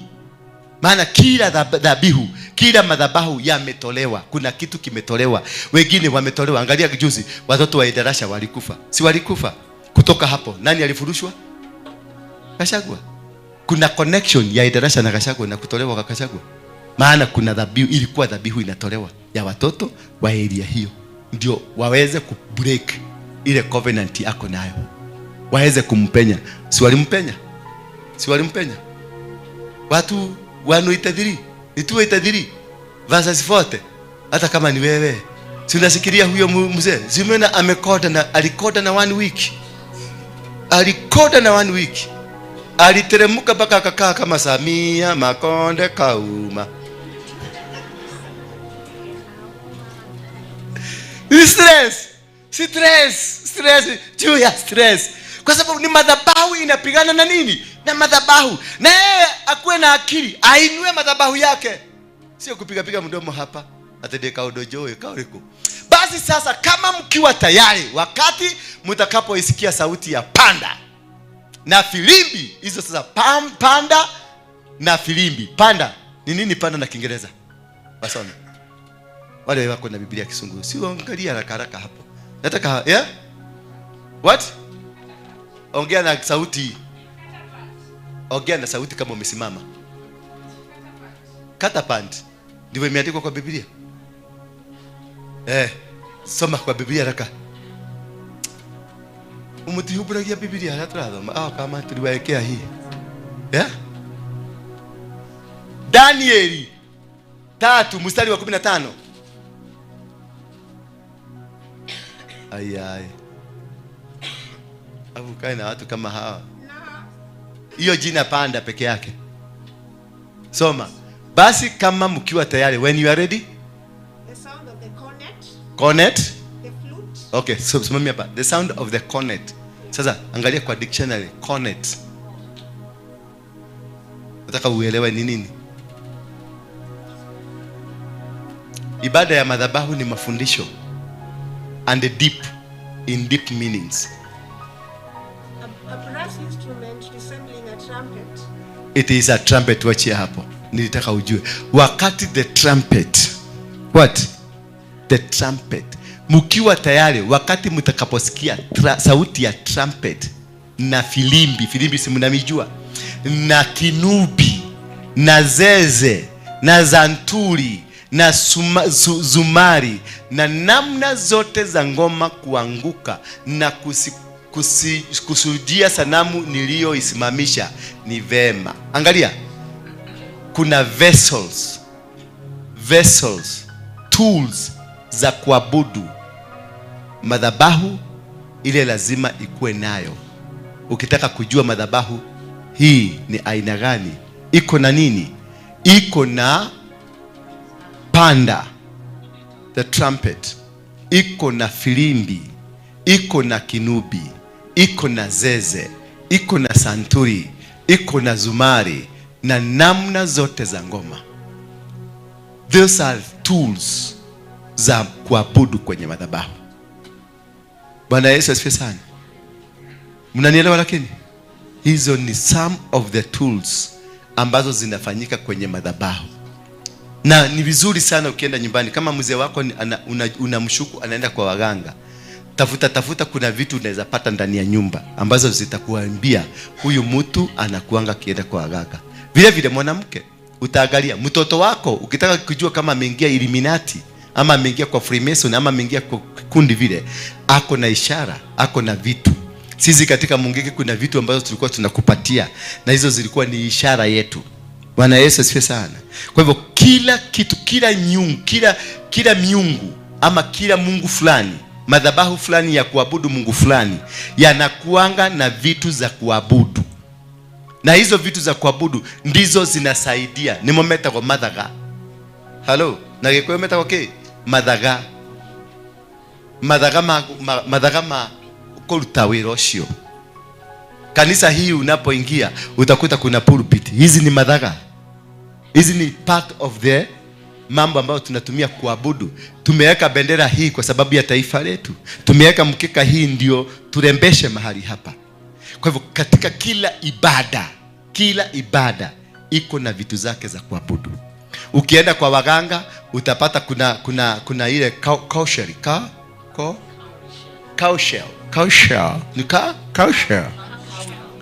Unameza hiyo, unameza jina na uko ndani. Cowshell ama cowshell. Ile ya dinoho, ile inatoka baharini. Alafu unapata kuna kimawe cha black. Ile tulikuwa tunaambiwa ni nyota ilipasuka ikaanguka chini. Kimawe, mnakijua? Kihiga kia black. Alafu kuna ile mchaga ila ya brown, ama wanatumia manyoya ya busi ya kuku, ama manyoya hivi. Lakini sana wanatumia, kuna mchaga inatolewa kwa kule Mount Kenya ya white, the only where it's found in the world. Inatoka Mount Kenya, inaitwa ira. Bwana Yesu asifiwe sana. So hizo ndizo waganga wanatumia kwa Wakikuyu. Ukienda kwa Wakamba nao wako na vitu zao. Ukienda kwa Wakisii wako na vitu zao. Ni kwa nini? Wacha tutumie ile ambao tunajua. Hii ya waganga wanatumia hiyo cow shell. Cow shell. Kauri shell. Kauri shell. Hata tukitokea Kisugu yetu ya Nyeri. Kauri shell. Sasa kauri shell ni hiyo. Bwana Yesu asifiwe sana. Hiyo ndio wanatumia. Ni kwa nini wanatumia kauri shell? Kauri shell inasimamia ufalme wa chini ya maji. Hello. Wanatumia ufalme wa the queen of the sea. Ile mermaid inakuanga the sea. Ndio maana wanatumia kauri shell. Number 2, wanatumia jiwe. Ili jiwe wanasema ni nyota ilipasuka kutoka juu. Kwa hivyo wanatumia the queen of heaven, mfalme wa anga. Bwana Yesu asifiwe sana. Na ya 3, wanatumia ule mchanga ni wa ardhi, naye ni mfalme ambaye anatawala kwenye ardhi. Kwa hivyo wanatumia miungu mitatu. Waganga wanatumia miungu mitatu: Mungu wa baharini, Mungu wa nchi kavu na Mungu wa kwenye hewa. Bwana Yesu asifiwe sana. Kisha wakati mwingine wanakuwekea kitu, wanakuambia puliza. Ukipuliza inaingia ndani ya hewa, na ikiingia ndani ya hewa ina uwezo wa kusafiri mpaka mtu aliye Amerika, ukamfungia kazi huko hapa, na hako Amerika unamfungia kazi kwa sababu ya nguvu ya madhabahu. Sijui kama tunaelewana hapo. Kwa hivyo basi sasa, kama mkiwa tayari, wakati mtakapoisikia sauti ya panda na filimbi na kinubi na zeze na santuri na zumari na namna zote za ngoma, kuanguka na kuisujudu, muanguke mara moja na msujudu. Halo. Kwa hivyo kuna sheria za madhabahu. Mkisikia sauti hii, mjue mara moja ni kuanguka na kuinama. Tunainama, tunainuka tukisema Yesu ni Bwana. Yesu ni Bwana. Tunainama, tunainuka tukisema. Na wao pia kuna amri ya kutii madhabahu yale. Pia biguni tuna amri ya kutii madhabahu ya kiungu. Bwana Yesu asifiwe sana. Wakaambiwa wasujudu mara moja na kuisujudia sanamu niliyoisimamisha. Ni vema, sikiliza, ni vema, bali msiposujudia mtatupwa saa hiyo hiyo katika tanuri iwakalo moto. Naye ni nani Mungu yule atakayewaokoa ninyi mikononi mwangu? Ni Mungu mgani? Simulisikia wakisema Ishongwa akisema hata Mungu mwenyewe akuje hawezi kusimamisha impeachment. Mungu mwenyewe wakiwa na kawajiko. Mnakaita kawajiko. Kalisema ona gai mwenyewe agiuka. Yeye mwenyewe hii kitu hawezi simamisha. Halo, atakilometi geta no shorumu hiyo. Na dhitima, not ikai. Because they are in Freemason. Sio kupenda kwao, they are in Freemason. Maana ile kitu inaongoza, inafanikisha, yani inataka kufanikisha kuangushwa kwa Kachogwa ni kigogona ya Freemason. Wakati Raila aliingia, lazima wangetoa huyu, maana huyu ndiye ameshikilia ile kigogona walianzisha kule Karen. Ile kigogona inatawala Kenya, iko Karen. So lazima watoe mtu mwenye bado alikuwa part ya hiyo kigogona, maana huyu mwingine amebadilishwa. So huyu mwingine amekataa kubadilika. So lazima watoe huyu ndio waeke mtu ambaye ni wa hiyo kigogona, ndio inchi iweze kuuzika vizuri. Halo. So akasema ni nani ana uwezo wa kuwatoa kwenye mikono yangu? Ni Mungu gani huyo ana uwezo? Tuendelee baba 5:16. Ndipo Shadraki na Meshaki na Abednego wakajibu wakamwambia mfalme, Nebukadneza, hamna haja ya kukujibu katika neno hili. Tuendelee. Kama ni hiyo, Mungu wetu tunayemtumikia aweza kutuokoa na tanuri liwakalo moto, naye atatuokoa mikononi mwako, mfalme. Ni kwa nini walisema hivyo? Wanajua hii ni madhabahu na sisi tuko na madhabahu. na wanajua madhabahu yetu iko na nguvu kuliko madhabahu gani, na wakasema hata kama huyo Mungu atakosa kutuokoa, hatutainamia yako. Maana walijijua. So madhabahu ambayo umeinua wewe iko na uwezo gani? Ni majibishano gani unaweza kuinua? What kind of an authority can you be able to raise? What kind of, unaweza kushinda aje vita dhidi ya madhabahu yote ile? Uko na uwezo gani? What kind of an altar that is speaking in your life? What kind? Baba yako, mama yako, kuka yako waliwainulia madhabahu ya kishetani ama madhabahu ya Mungu? What is operating in you? Ndio wakati mimi nikiongea hapa, ninaongea nikijua na ninasema kwa uhakika, nendeni mjaribu uchai aina yoyote muone kama mtaniguza. Hakuna, because I know with my God nobody can touch me. With my God I have the power. With my God I have an altar that can fight any demonic power against me. Bwana Yesu asifiwe sana. Bali kama si hivyo, ujue mfalme ya kuwa sisi hatutakubali kukutumikia kama kutumikia miguu yako, wala kuisujudia hiyo sanamu ya dhahabu yako ulioisimamisha. 19.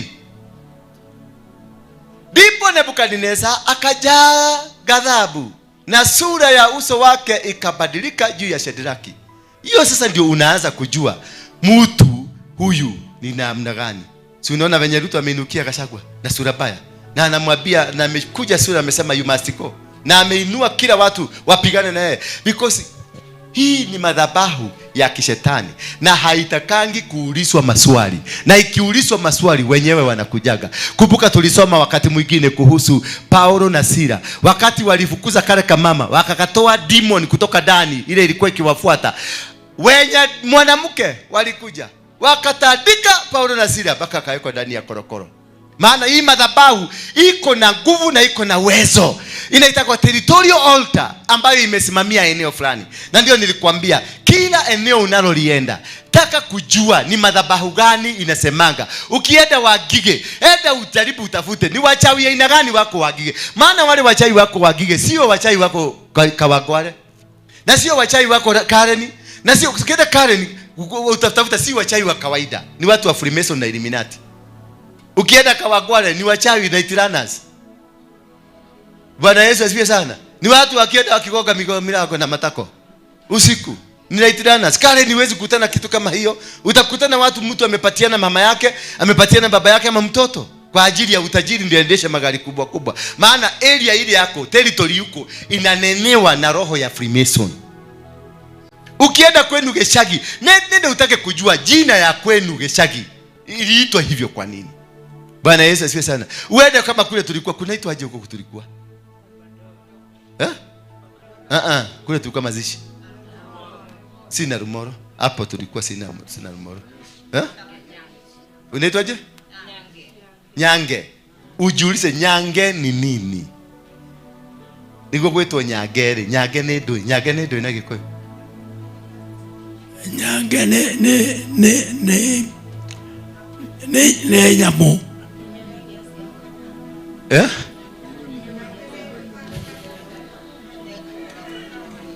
Nyange nĩ tũnyoni twa white tũthia tũkĩrĩaga ndahi. Tũrĩa tũrĩaga ndahi. Tũnyoni twa white. Ndakona karia kahiana kamũ hau. None karia kanini ũguo. Twagetaga kikiroi. Kikiroi. Karia kathiaga kĩrĩaga ndahi. Roho wa ndahi. Na ni kweli hiyo pali inakaa roho ya dahi. Sasa unaangalia kuna maana, jina hilo liko na maana. Bwana Yesu asifiwe sana. Jina hilo liko na nini? Ukienda Baba Dogo ni Muhindi alikuwa anaitwa Baba Dogo. Na Baba Dogo huyo Muhindi ndiye ameuzia Wahindi wenzake maploti hapo, kwa sababu kuna cheap labor. Kuna Wajaluo na Wakikuyu na Wakamba hapo wanalipo shilingi 100 na wanatosheka. Lakini tangu tuvunje hiyo madhabahu kutakuwa na revolution hujai kuona huko. Mabadiliko ile utaona huko hujai yasikia. Utasikia mambo imekuwa ngumu sana kule. Maana tuliinua madhabahu. Tulikuwa tumeenda kuinua nini? Madhabahu. Na hiyo ndio kazi ile tumeitiwa. Tunaenda mahali tunainua. Sasa the next crusade tunaifanya wapi? Hapa National Archive hapa. Ndio tuinulie mji center central business. Tuinulie madhabahu, tuvunje madhabahu ya Waislamu na ya Wahindi na ya Freemason na ya wote, ndio kioski yako, ile biashara yako ifunguke. Sasa hii ni vita ya madhabahu, ni vita. Wewe rusha yako na mimi narusha yangu. Angalia huyu. Ndipo Nebukadneza akajawa na ghadhabu na sura ya uso wake ikabadilika juu ya Shadraka na mashabiki na Meshaki na Abednego. Basi akatoa amri watie moto ili tanuri mara 7 kuliko desturi yake ya kutiwa moto. Alitoa mara ngapi? 7. Yule mtu anaitwa nani? Naaman alizunguka mara ngapi? Ukuta wa Jeriko ulivunjwa mara ngapi? Kuna siri ndani ya namba 7. Bwana Yesu asifiwe sana. Ukakuja kuelewa siri ya namba 7, nitakuja kufundisha namba, uwezo na siri za namba. Kuna siri kubwa. Ukitaka kuvunja ama kuinua madhabahu, inainuliwa na namba 7. Maana ni namba ya ukamilisho. Wakati Mungu alimaliza kazi yake na akapumzika, hiyo namba inatumika kwa Wakikuyu. Wale wa huko Waruinge na wanini hawapendi namba 7 hata kidogo. Mauga mugwaja moru matigetekera kuruta igongona na namba 7. Mwathani agosho. Hata ukifika siku mwezi wa 7 hawawezi kuinua madhabahu yote, maana inawapiga. Katika Biblia namba 7 iko juu. Na maana Biblia ni dhabihu, ni madhabahu. Biblia ni madhabahu. Kama haujui, Biblia yenyewe ni madhabahu. So madhabahu katika Biblia, chochote ambacho kimeandikwa kinakuanga na nguvu, maana kuna madhabahu ndani yake. Hello. So ndipo akatoa ile moto iwakishwe mara 7 kuliko desturi. Kisha namba 20 nasema namna gani? Kisha ikawaamuru baadhi ya watu mashujaa, kisha akawaamuru baadhi ya watu mashujaa wa jeshi lake kuwafunga Shadraka, Meshaki na Abednego na kuwatupa katika ile tanuri lililokuwa likiwaka moto. Madhabahu ni moto. Hello. Madhabahu yanakula, madhabahu yanaua, madhabahu yanaangusha, madhabahu yanainua, madhabahu yanajenga. Bwana Yesu asifiwe sana. Kwa hivyo ni vizuri uelewe. Na ukielewa jinsi ya kuinua, kumaliza ama kujenga madhabahu aina yote ile, ndio utaweza kujua jinsi ya kutumika katika ulimwengu huo. Bwana Yesu asifiwe. Kisha akawaamuru 21. Basi watu hawa wakafungwa wakiwa wamevaa suruali zao na kanzu zao na majoho yao na mavazi yao mengine, wakatupwa katika lile tanuri lililokuwa likiwaka moto. 22. Basi kwa sababu amri ya mfalme ilikuwa ni kali, na lile tanuri lilikuwa lina moto sana, mwako wa ule moto ukawaua wale watu walio washika Shadraka na Meshaki na Abednego. Unaona sasa, ule moto rebe ulichoma wale ambao walikuwa wameshika Shadraka na Abednego. Unajua ni kwa nini? Maana madhabahu ya Shadraka na Abednego yalikuwa na nguvu kuliko hawa. So walipowakisha moto walijiakishia. Na ndio ukiinua madhabahu yako ikikuwa makubwa, watakapojaribu kukuinulia madhabahu makubwa ama madhabahu aina yote, hiyo madhabahu itawaua. Utajua walikuwa wamekupangia lakini wakakufa. Kuna watu wengi wamenipangia mimi, lakini kwa sababu kuna madhabahu nimeinua, madhabahu kubwa, wao unakuta wanaangamia, wanaisha, wanasambaratika. Maana ule mpango walikuwa nao unawabadilika.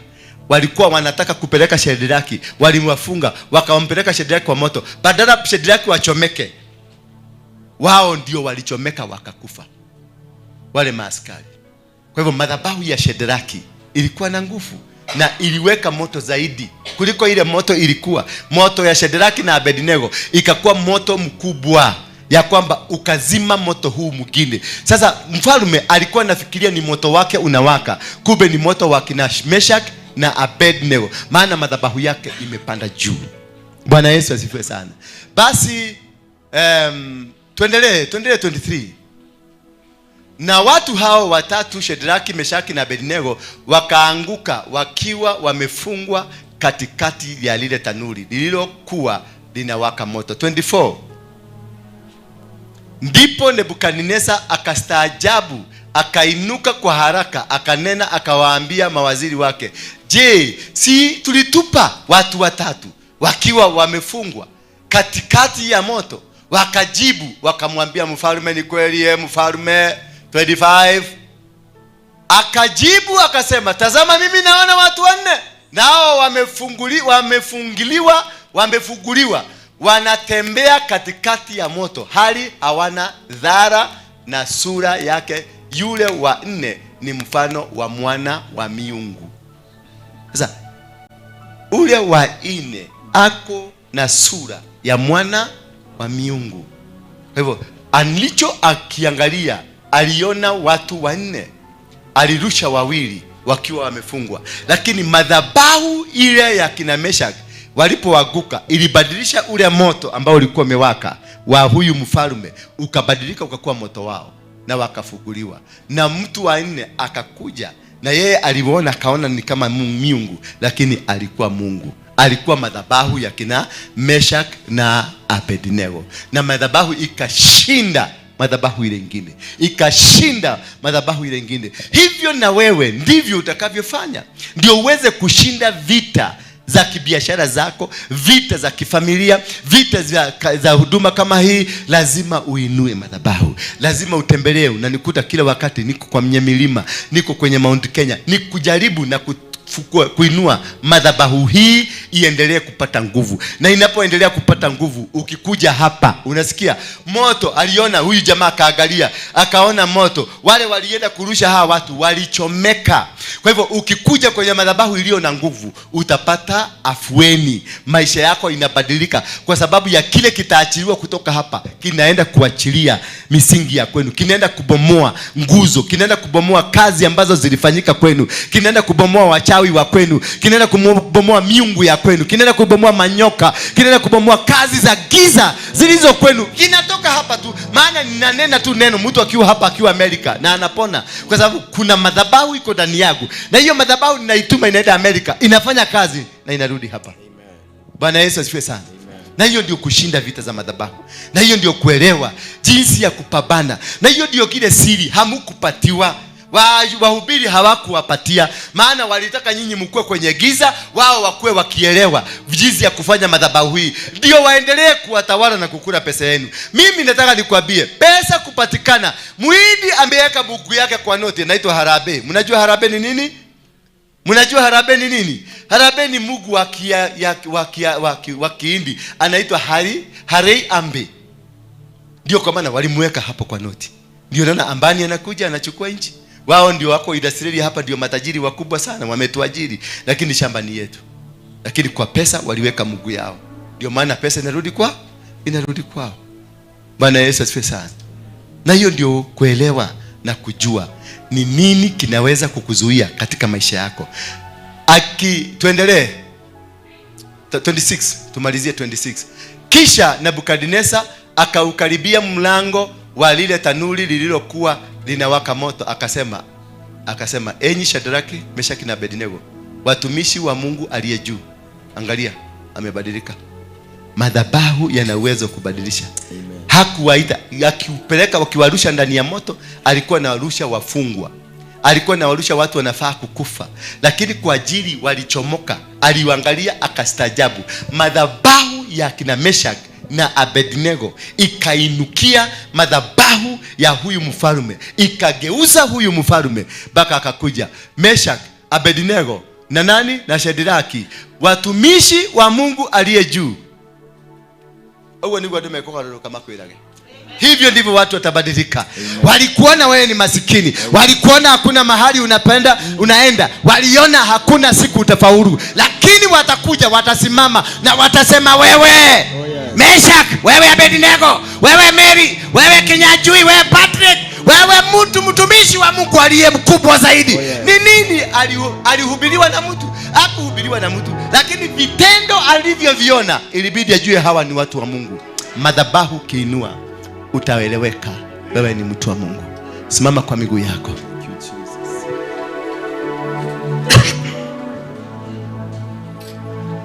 So kama vile tulikuwa tumesema, tunaingia kwenye ibada nyingine, ibada ya kuiombea taifa letu la Kenya. Na niliwaambia mtafute zaka zenu ambazo tutazitumia katika kuinua madhabahu haya, na chochote ambacho tutakifungua hapa kitafungulika. Meshach, Shadrach na Abednego waliinulia Mungu madhabahu, na walipoinua ile madhabahu, mahali popote walilishwa ndani mahali pagumu, mahali pa moto, lakini moto wao ulibadilisha moto. Madhabahu ambayo tunaenda kuinua siku ya leo itabadilika kuwa moto na itachoma chochote ambacho kiliinuliwa kwa maisha yako. Itachoma miungu aina yoyote. Kama hamkuwa na mahusiano mazuri na wazazi wako, leo maisha yako itabadilika. Kama kazi yako ilikuwa imekwama kabisa, today kazi yako itabadilika. Kama huduma yako imekataa kabisa, today inabadilika. Kama umekosa kazi huko Ulaya, umekosa kila kitu, nothing is working for you, I can assure you today something will happen. Tuinue tu madhabahu yetu na dhabihu zetu, tuinulie Mungu madhabahu. Na tunapoinua madhabahu haya, all that has been in you, magonjwa ambayo imekuwa ndani yako, matatizo na mateso imekuwa ndani yako, ufukara ambao umekuwa ndani yako, utaanza kuondoka mara moja. Na watu watakuja na watasema, huyo Mungu wako ndiye tutakayemtumikia. Watasema, ewe mwana wa Mungu aliye mkubwa zaidi, na Mungu akubariki. It is a change. It is a complete drastic change in your life. Maisha yako hayatakuwa vile. Maisha yako yatabadilika. Kama una mtoto ambaye ni mlevi, umeshindwa lolote la kumbadilisha, mtoto anabadilishangwa na madhabahu. Kama uko na mke ambaye ameshindikana, mume ambaye ameshindikana, maisha imekuwa magumu, this is the day. If you want to be a blessing to be in your family, kuwa msaada katika familia yako, this is the day. And I want to give you, as they sing a song, one song.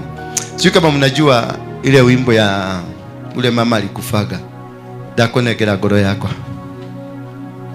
ino goro. Anastasia somebody,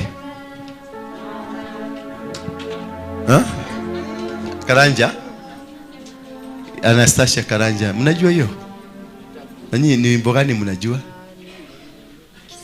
Nyinyi mnafaa kujua kila song. Nani anajua kuimbisha hiyo wimbo? Ani somebody to lead, watajua, wataielewa tu. Mimi ni sauti sina ya kuimbaji. Hiyo ndio ile kitu Mungu alinyima. Lakini ninataka kuinulia madhabahu next 2 Sundays hivi. Mimi ndio nitakuwa nikiimbisha praise and worship. Yes. Hakuna mtu anajua hiyo nyimbo?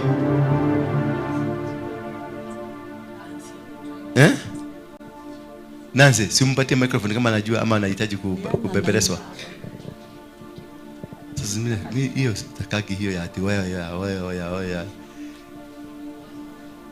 Na nyinyi mnakaa hapa mkifanya nini kama hamjui kuimba? Hapa kuna kanga watu wanajua kuimba. Umeshindikana? Ebu wewe tekela reporo nyoro, tekela hau dhimu ine.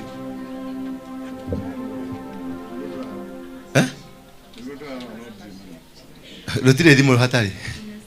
Nanga dhimu yako ni ya Uganda. Nataka hapa ita-interfere na nini? Itakuwa copyright, sijui copyright, wasemanga copyright. Nataka tu uelewe itashika tu ni wimbo mnaimbanga.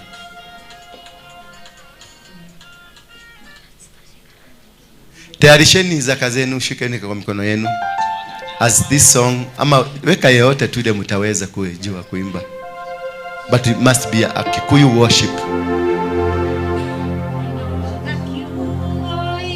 Kiaria veru haria mahota neirwo ne Ngai haya matiowe utiganiria majaro gando matitiganage ho nedoka kiugo nekiaria beru haria mahotanĩirwo nĩ Ngai aya matiũĩ gũtiganĩria majarũgendo matitiganagĩria aya mahana mwathani wao aya matiũĩ kũhotwo nĩ take aya mahana mwathani wao aya matiũĩ kũhotwo nĩ take meciria mao nĩ mathuranĩre aya mathurĩtwo kũna na nĩ angĩ mũno kũrĩ nyamũ ya thĩ aya mathurĩtwo kũna aya mahana mwathani wao aya matiũĩ kũhotwo nĩ take ithuĩ tũhana mwathani witũ ithuĩ tũtiũĩ kũhotwo nĩ take mĩtugo yao nĩ mĩthuranĩre matirĩ moru mahana tutura. Thank you. Nitie watoto wawili hapo. Nitafutie watoto wawili. Then I need 2 teenagers, youth. 2 teenagers, 1 girl, 1 boy. Hapa kuna mtu wa miaka 90. 90 years. Ha? Kama uko na 90 inua mkono juu. 90. Uko na 90 kuja. Uleko? Wakaruga. Uko na miaka 90? 82. Okay, 90, 89. 89. Wewe 99? 84. Okay. Kedi hao mwanegele watafutieni viti. 89 wazee? 87.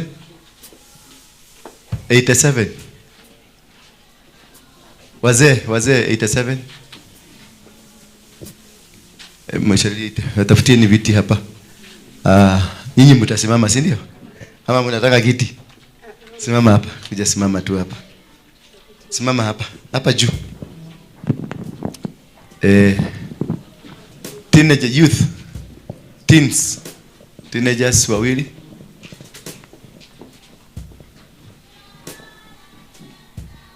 Wazee wakuja saidiwa, mama wabaki huko. Wamama wabaki huko. Wazee uruga hamde. Uruga. Simupange hizo vitu vizuri, mweke pale. Angalia huko. Taruga mana igoro. Na yo tiwo gukinyaga rugama nawe. Wai kinya na wai karari, wai riganiro ni ugothiaga. Hau. Good. Never the rest. Goge kinyire. Ikaria hapo. Patia moja hapo. Mama wa 8 years. Mama mmoja wa 8 kuja. 1 2 3 4. Mama mwingine wa 82. Wani wa 82 kuja. Wapatie viti hapa. Teens, naongoja vijana. Wavulana na wasichana. Mvulana mmoja na msichana mmoja. Youth, you ni youth. Nataka teens. Wewe ni teen hapa na umemea devil. Kuja pale. Ndio usimame pale. Wewe ni teen. Uko na miaka ngapi? 60. Simama hapa. Mwingine mmoja mvulana teen. Hii kanisa gani ina teens? Hii ni kanisa tunakuwa ama tunaisha? Hakuna teen? Wako shule. Wako shule. Na hakuna hata kimoja kamekataa shule? Wewe si tini, wewe ni mzee kakado. Mtoto wa mwaka mmoja, between 1 and 2 years. Mtoto wa 1 and 2 years. Mtoto wako kwenye siku moja mpaka 2 years. Kuja hapa. Nataka kukufundisha jinsi ya kuinua madhabahu. Inainuliwa na vizazi vyote. Halo. Lakini usiende kufanya, maana ni mimi ndiye nimefunuliwa. Ndio uambie Mungu akufunulie yako ufanye. Ukifanya yangu utaanguka, itakumaliza.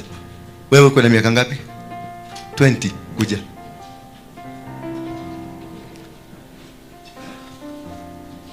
Simama huko.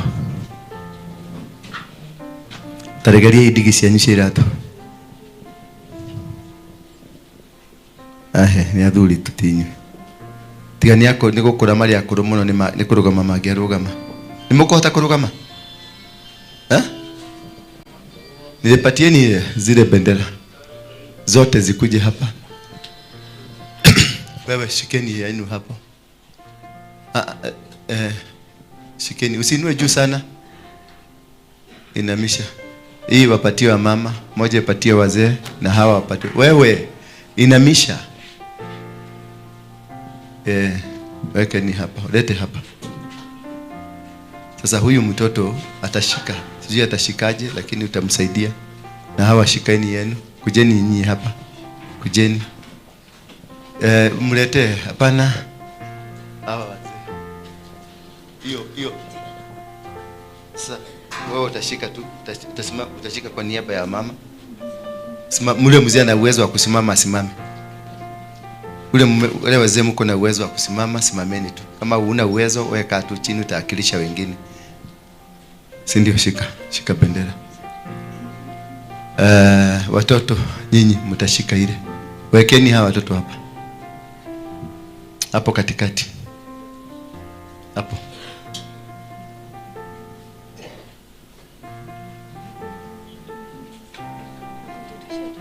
Leta chini hapo basi. Hapa. Lete hapa. Iko katikati hapa. Hapa. Nyinyi sasa nendeni mshike amani. So tunapoenda kutoa dhabihu hii, kuna vitu vitatu nataka tuzungumzie Kenya yetu. Bendera hii, kwa sababu unaonanga nimeweka bendera hizi hapa.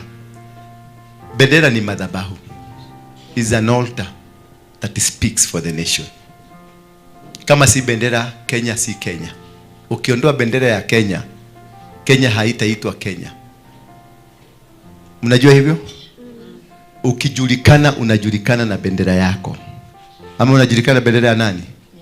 Unaitangwa Mkenya kwa sababu ya bendera. Ukiona timu ya taifa ikienda kukimbia mahali ama kucheza mpira, wanavaa jezi zilizo na bendera to identify you. Hii bendera, kwa sababu ni kwa nini nimeita madhabahu? Maana inasimamia hapa juu. Huyu ni mtu Mkenya, the black man. Hii na hii ndio amani yetu. Na hii ndio damu iliyomwagika. Na green inasimamia our country. So this is a flag with a liberation. This is a flag that is an altar. Ndio naonanga ikipanda na ikishuka, lazima tusimame attention. Ama wakati wowote, hata president mwenyewe akiwa alikuwa anataka kutoka, asikie firimbi, lazima atii bendera. Kumaanisha president na bendera, nani mkubwa? Ni bendera. Na kwa nini tunainamia bendera? Because ni madhabahu. This is an altar that rules the nation. So when you have a problem in the nation, you don't address the president. You address the boss of the president. Do you understand me? Yes. Wakati kuna shida katika inchi, na ni shida ya kiutawala, haufanyi maandamano kwa barabara kusema Ruto must go. Haufanyi maandamano ukienda kwa UN kusema kujeni mtusaidie president atoke. Unaenda kwa boss. mwenye ametumiliki Kenya mzima, mwenye kila mtu anainamia. Halo, sio kama mnanielewa? Ni nani tunainamianga? So bendera ndio imefanya nini? Ndio imetuajiri. Bendera ndio inchi, ndio utaifa wetu. Ni bendera. You are known, you are called a Kenyan because of the flag. Hii flag ndio imekupatia identity. So kila mtu katika taifa hili letu tuko chini ya nani? Saa hii tukisikia firibi beep, kila mtu atasimama, maana the boss is talking. Ikipadiswa, the boss is talking. Ikiteremushwa, the boss is talking. So why address a servant if you have a problem with the nation? Why address Ruto? Ati Ruto wacha kupigana na Gachagua, Gachagua wacha kupigana nini? You address the owner. Unamwambia, unamtuma, unamwambia mimi Kenya hii nataka kuishi. Tuko na shida ya njaa, tuko na shida ya magonjwa. We don't address that direction. We address the flag. Are you getting me? That is why kila institution na kila inchi iko na bendera. Ukienda UN wako na bendera. Ukienda kila mahali, because that is the power that supports or pushes the management of that organization. So the management of this country, kama kukiwa na njaa katika taifa letu, tunainua hii madhabahu, tunaizungumzia. Madhabahu inasikiza, inaongea. Any altar inasikianga. That is why we do sacrifices. Wakati maumau hawa wazee wamesimamia maumau, hawa wazee damu yao ndio ilimwagika, na ndio hii hapa. Kwa hivyo Kenya imejengwa kwenye msingi wa damu ya watu wanaitwa maumau. Kwa hivyo chochote ambacho kinafanyika kwenye nchi hii kimechanganyishwa na damu ya nini? Na viapo vyote, hata kiapo cha serikali kinafanyika chini ya damu ya maumau. Halo. So tunapokuja hapa tunataka kuizungumzia, tuiambie hatutaki upusi wa Ruto na Gachagua. Hatutaki venye, hatutaki kuamua tuseme iende hivi ama isiende hivi. Lakini hatutaki nini? Upusi. Kama ni kuenda waende wawili, kama ni kubaki wabaki wawili. Sasa tuambie madhabahu ya taifa, hawa watu wanyamazishe. Wale wanapigana kwa sababu ile kitu itazaliwa kutoka na Gachagua na Ruto. Baada ya anything that will happen, Kenya hii tutalia. Sijui kama mnaelewa hivyo. Kenya hii kunaweza kutokea civil war. Kenya hii kutatokea njaa, maana hata saizi inaitwa nini? Budget haijasomwa. Meaning they cannot be able to budget for the country. Haijasomwa. Saa hii hatuna IEBC. Kumaanisha Kenya haiwezi kuchagua mtu. Na hivyo kuna mtu anaweza kukatalia hapo na aseme sasa ni mimi na asuspend constitution. Na suspend constitution ni kumaanisha atawatawala kwa mtutu wa bunduki. Sijui kama mnaelewa hivyo.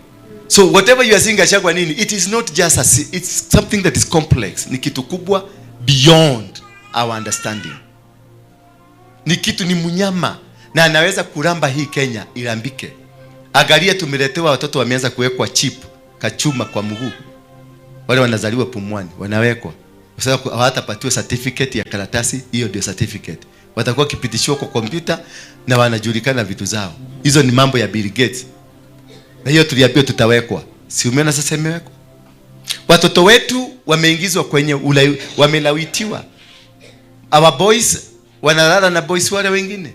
Our girls wanalala na girls wale wengine. This is a disaster in this nation that we must address from this altar. This is the main altar of the country. Bwana Yesu asifiwe sana. So tutainua mikono yetu tunyoshe hapa na zaka zenu, yani your sacrifice. Just put it, munyoshe hapa hivi. Wale wa mama mtaweza kusimama, msimame, na kama hauwezi utulie tu, usijali. Oya yaku. Hiki nikio kigogona yako hada uthamaki thĩinĩ wa city. Bwana Yesu asifiwe sana. Na ile kitu tutatuma, hiyo moto ni kama ile ya Shadrach na Abednego, itachoma kule State House. Kama kuna uchawi na ugaga itachomeka leo, watasikia moto. Yule mtu yote anachochea ishongwa hiyo na hiyo ingine, watachomeka mahali popote waliko. Hawatakosa amani. Hakuna wale ambao wameleta hizo chips watachomeka nazo. Bwana Yesu asifiwe sana. Because we are raising an altar that which is above a godly altar, madhabahu ya biguni. Bwana Yesu asifiwe sana. Yes. Tumepata? Kila mtu ako ready? Sasa inueni mikono yenu hapo. Tutafunga macho yetu tunapomzungumzia Baba, katika jina la Yesu Kristo. Tumeinua bendera ya Kenya. Bendera iliyo na rangi ya nyeusi, rangi nyeupe, nyekundu na kijani kibichi. Tunakwambia Jehova, wewe ndio uliyetuinulia hii dhabihu. Wewe ndio uliyetuinulia madhabahu haya. Na hata tumeinua pia bendera nyeupe inayoashiria amani ya nchi. Ukaweze kuifungua nchi hii kutokana na mateso ya kisiasa. Na tunanyamazisha vurugu kati ya Ruto na vurugu kati ya Kashagwa. Tunavuruga kama Raila ndiye aliyeingia kwenye serikali na ikaanza kufanyika mambo ambayo yanafanyika jinsi alivyofanya wakati wa Kibaki na jinsi alivyofanya wakati wa Uhuru. Kutoka leo chochote ambacho kiko ndani yake ambacho kinasababisha vurugu ninakikansel katika jina la Yesu Kristo. Ninaharibu nia zozote za wazungu kutoka Amerika na one world order. Wale ambao wamepanga mipango ya kumeza Kenya ikuwe ya kishetani. Kenya haitamilikiwa na nguvu za giza. Kenya haitamilikiwa na nguvu za madhabahu ya giza. Madhabahu ya Freemason, madhabahu ya Illuminati, madhabahu ya Bill Gates, madhabahu ya Elon Musk, madhabahu ya watu ya Obama, madhabahu ya Joe Biden na wengine wote. Na furuga na kuangusha katika jina la Yesu Kristo. Ninang'oa misingi yao. Misingi ya Freemason Nyerere Road, misingi ya Freemason Uhuru Garden, misingi ya Freemason Likoni Altar, misingi ya Freemason kule Aberdare, misingi ya Freemason katika National Archive na katika Parliament na katika High Court na katika KICC na mahali popote wameinua misingi yao, ninaibomoa katika jina la Yesu Kristo. Tunaibomoa, tunaibomoa, tunaibomoa, tunaibomoa, tunaibomoa. Bomoa sasa, anza kubomoa. Bomoa madhabahu ya familia. Madhabahu ya taifa imeanguka. Madhabahu imeanguka. Freemason imeanguka. Illuminati imeanguka. In the mighty name of Jesus Christ. Bendera yao imeteremuka. Bendera yao naona imeteremuka. Kesi hiyo imekuwa cancelled. Impeachment imekuwa cancelled. Ore mashakata la la la la la la. Yeberelelelele.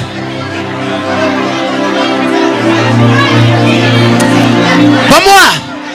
Kata kata. Vunja vunja. Haribu. Haribu. Haribu. Haribu. Vunja.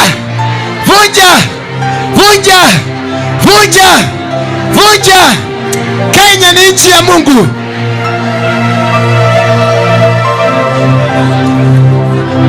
In Jesus name we pray. Somebody say amen. Nyosheni mkono wenu kwa hii bendera. Kashike hapo, kashike tu hapo chini. Nyosha mkono haya. Sema, wewe bendera ya Kenya. Wewe umesimamia sura yangu. Amani yangu. Damu iliyomwagika na nchi yangu takatifu. Nimekutuma kwa uongozi wa taifa. Chochote wanachokifanya ambacho si kutokana na wewe kikavurugike katika jina la Yesu Kristo. Mipango ya uabudu wa shetani tumekutuma ikasambaratike. Mipango ya gayism na LGBTQ tunaikanso katika jina la Yesu Kristo. Mipango ya watoto kuwekwa chips ambazo zinawekwa kwenye mili zao kwa sababu ya walafi waliotaka kula pesa. Kutoka leo, kama kuna pesa imeliwa, itapikwe katika jina la Yesu Kristo. Wewe bendera, tunakutuma ikulu ya Nairobi. Chochote cha kishetani kikasambaratike. Mipango na nia za shetani ikasambaratike. Tunakutuma ikulu ya Karen, mipango na nia za shetani zikasambaratike.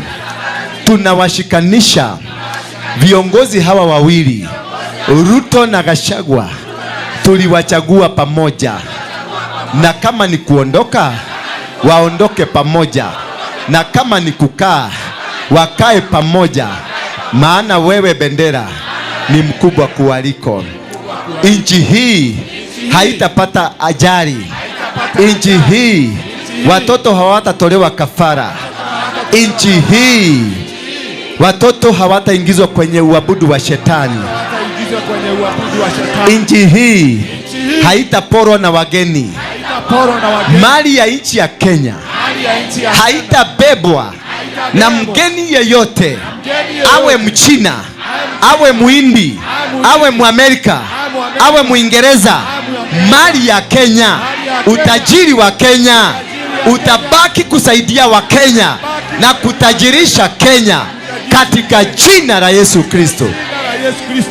Wewe mchanga wa taifa takatifu la Kenya, ambao tumekukanyaga na tumesimama kwa ajili ya kuinuliwa kwa sababu ya revival ya gospel ya Jesus Christ. Kutoka leo moto wa revival, kama ule moto uliwaka ndani ya moto wa tanuri, ile iliyowakishwa kwa ajili ya kuchoma Meshach Abednego, lakini ikabadilika ikakuwa madhabahu ya kuwalinda. Kutoka sasa kwenda mbele, moto wake Kenya uchome madhabahu yote ya shetani na maajenti wao, na ufalme wa kishetani uporomoke katika jina la Yesu Kristo. Na tunainua ufalme mpya, ufalme wa amani, ufalme wa amani katika taifa la Kenya. Magonjwa yaondoke, umaskini uondoke, mateso yaondoke, madharau yaondoke, na Kenya ikuwe Kenya iliyo na sifa nzuri katika jina la Yesu Kristo. Sema amen. Sasa simameni imara, tuimbe wimbo wa taifa, tuongoze stanza zote tatu. Kila mtu aimbe. Ilete baraka kwetu, akiwe ngao na mlinzi, na tukae na undugu, amani na uhuru, raha tupate na ustawi. Amkeni ndugu zetu, tufanye sote bidii, nasi tujitoe kwa nguvu. Nchi yetu ya Kenya tunayoipenda, tuwe tayari kuilinda. Tujenge taifa letu, ndio wajibu wetu. Kenya istahili heshima, tungane mikono pamoja kazini, kila siku tuwe na shukrani. Asante Baba, tunakuabudu. Nchi hii ni nchi iliyo na makabila zaidi ya 42. Kuna Wakikuyu, kuna Waluya, Wakisii, Wagiriama, Wamasai, Wasomali na wengine wengi. Tunakukabidhi taifa hili mikononi, kaunti zote 47. na tunaikabidhi ikulu ya Nairobi mikononi mwako. Tunaikabidhi ikulu ya Karen mikononi mwako. Tunawakabidhi majeshi wote mikononi mwako, hata na polisi na watoto bajezi na wengine wote, wazee wa mama na hata wavulana na wasichana, hata mali zote, maduka na biashara zote na huduma zote na kanisa lako tunazikabidhi mikononi mwako. Mungu mwenye kuumba mbingu na kuumba dunia, tunakuomba sasa, ni wakati wako wa kujidhihirisha, wakati wa kumaliza na kuangamiza ngome na nguvu zote za giza. Tunaharibu ufalme na mafundisho na dini ambazo ni dini za kinyume na watu wa Kenya.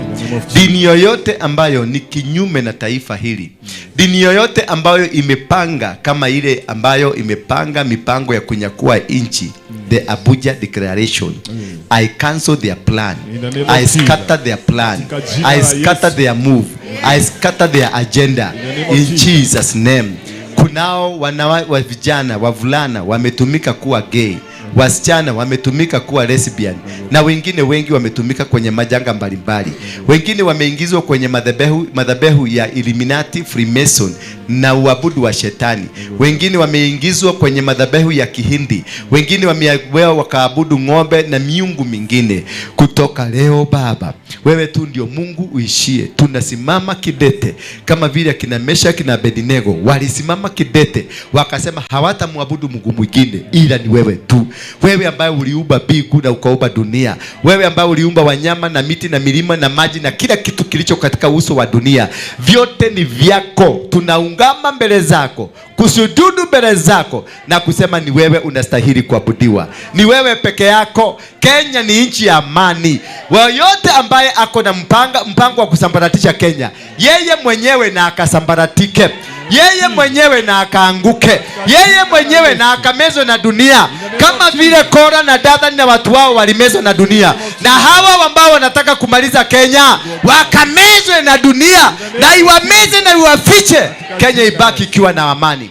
Watoto wetu wasome, watoto wetu wabarikiwe, wazazi wetu wabarikiwe, nchi yetu ibarikiwe, nchi yetu ifunguliwe, nchi yetu inuliwe, nchi yetu ipate heshima, nchi yetu ipate kibali, na nchi yetu ipate kupendezwa, na ipendezwe katika macho yako, ukaipende na ukaipendelee.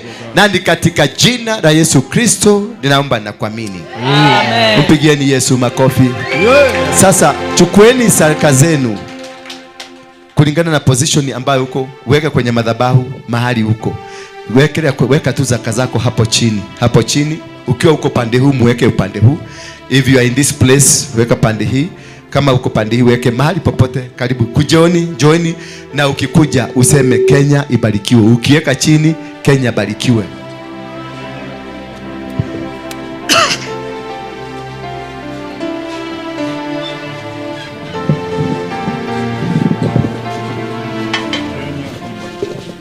Tunainama, tunainuka tukisema wewe ni Mungu. Tunainama, tunainuka tukisema kuna kama wewe. Tunainama, tunainuka tukisema wewe ni Mungu. Tunainama, tunainuka tukisema kuna kama wewe. Tunainama, tunainuka tukisema wewe ni Mungu. Tunainama, tunainuka tukisema kuna kama wewe. Tunainama, tunainuka tukisema wewe ni Mungu. Tunainama, tunainuka tukisema kuna kama wewe. Tunainama, tunainuka tukisema wewe ni Mungu. Tunainama, tunainuka tukisema kuna kama wewe. Tunainama, tunainuka tukisema wewe ni Mungu. Tunainama, tunainuka tukisema kuna kama wewe. Wacheni sadaka, wacheni nazo hapo. Just wacheni tu. Weka kikapu hapo. Wacheni tu tafadhali. Kama umeketi, tunyosha mkono wako hapa. Sema nyuma yangu, sema Bwana Yesu Kristo. Bwana Yesu Kristo, nimetenda mengi maovu. Nimetenda mengi maovu. Nimekuwa chukizo mbele yako. Nimekuwa chukizo mbele zako. Lakini naomba msamaha wa dhambi. Lakini naomba msamaha wa dhambi. Unifungue tena. Unifungue tena. Niwe mtoto wako. Niwe mtoto wako. Niwe mfuasi wako. Niwe mfuasi wako. Niishi kwenye njia zako. Niishi kwenye njia zako. Na kutoka leo. Na kutoka leo. Wewe shetani. Wewe shetani. Hauna mahusiano yote na mimi. Hauna mahusiano yote na mimi. Wa Yesu. Nita milele na milele. Milele na milele. Sema amina. Amen. Sasa nataka kuombea zaka hii. Mungu muumba wa mbingu na muumba wa dunia, na itakasa sadaka hizi ambazo zimetolewa kama dhabihu kwa ajili ya kuinua madhabahu ya taifa letu. Tumekamata mji wa Nairobi na tumekamata taifa la Kenya. Hili taifa unaliitanga kuwa ni mtoto wako. Tunaikabidhi mikononi mwako.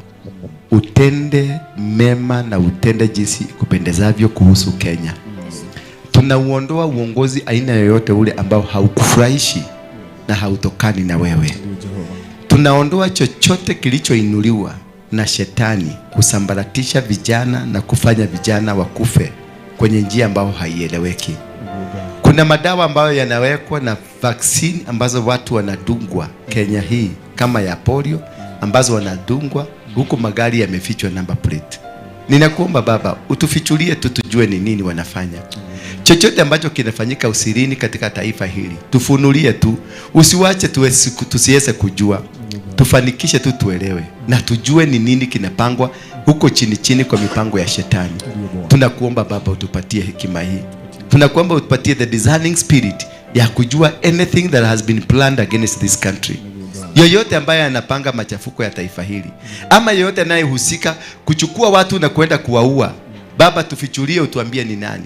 Mambo yote ambayo yamepangwa na watu walipanga, wakipangia kabila moja ama makabila mawili ili waweze kupigana nao, ninakuomba tu ukateremke sasa. Jinsi uliwasaidia wana wa Israeli kuwaongoza kwenye safari ya kutoka Egypt mpaka kule Kanani, hivyo hivyo Baba nakuomba tu tusaidie tuweze kufika huko. Tusaidie tuweze kushinda. Tusaidie tuweze kujielewa na kujua. Tusaidie tuweze kufika katika upeo wa nguvu zako. Ninakuomba nikiamini ya kwamba umetendea mama mzee aliye hapa na baba mzee aliye hapa. Umemtendea mvulana, msichana na hata mtoto mdogo wa kiume na wa kike. Ukaweze kuwabariki. Hata kanisa hili ukalikumbuke. Maana uliniambia hii si kanisa, ni madhabahu yako.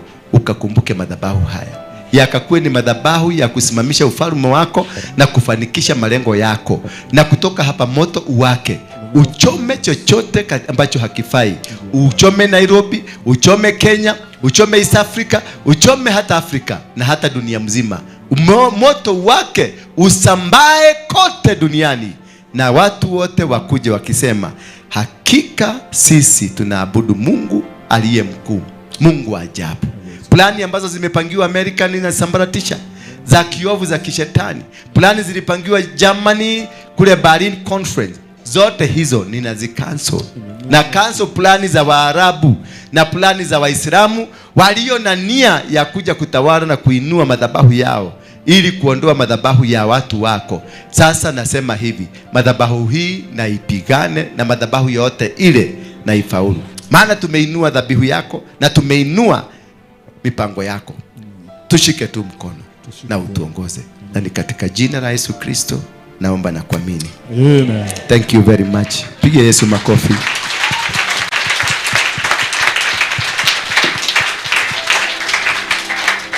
Hivi tumefanya ni kwamba tumeinua madhabahu ya taifa letu. Amen. Na madhabahu hii ambayo tumeinua itakupigania. Amen. Katika kazi, Amen. katika biashara, Amen. katika huduma, Amen. na kwa kazi yoyote ile. Enda ukiamini ya kwamba wewe ni mshindi. Amen. Mungu wa mbinguni awabariki. Amen. Tuendelee. Worship team.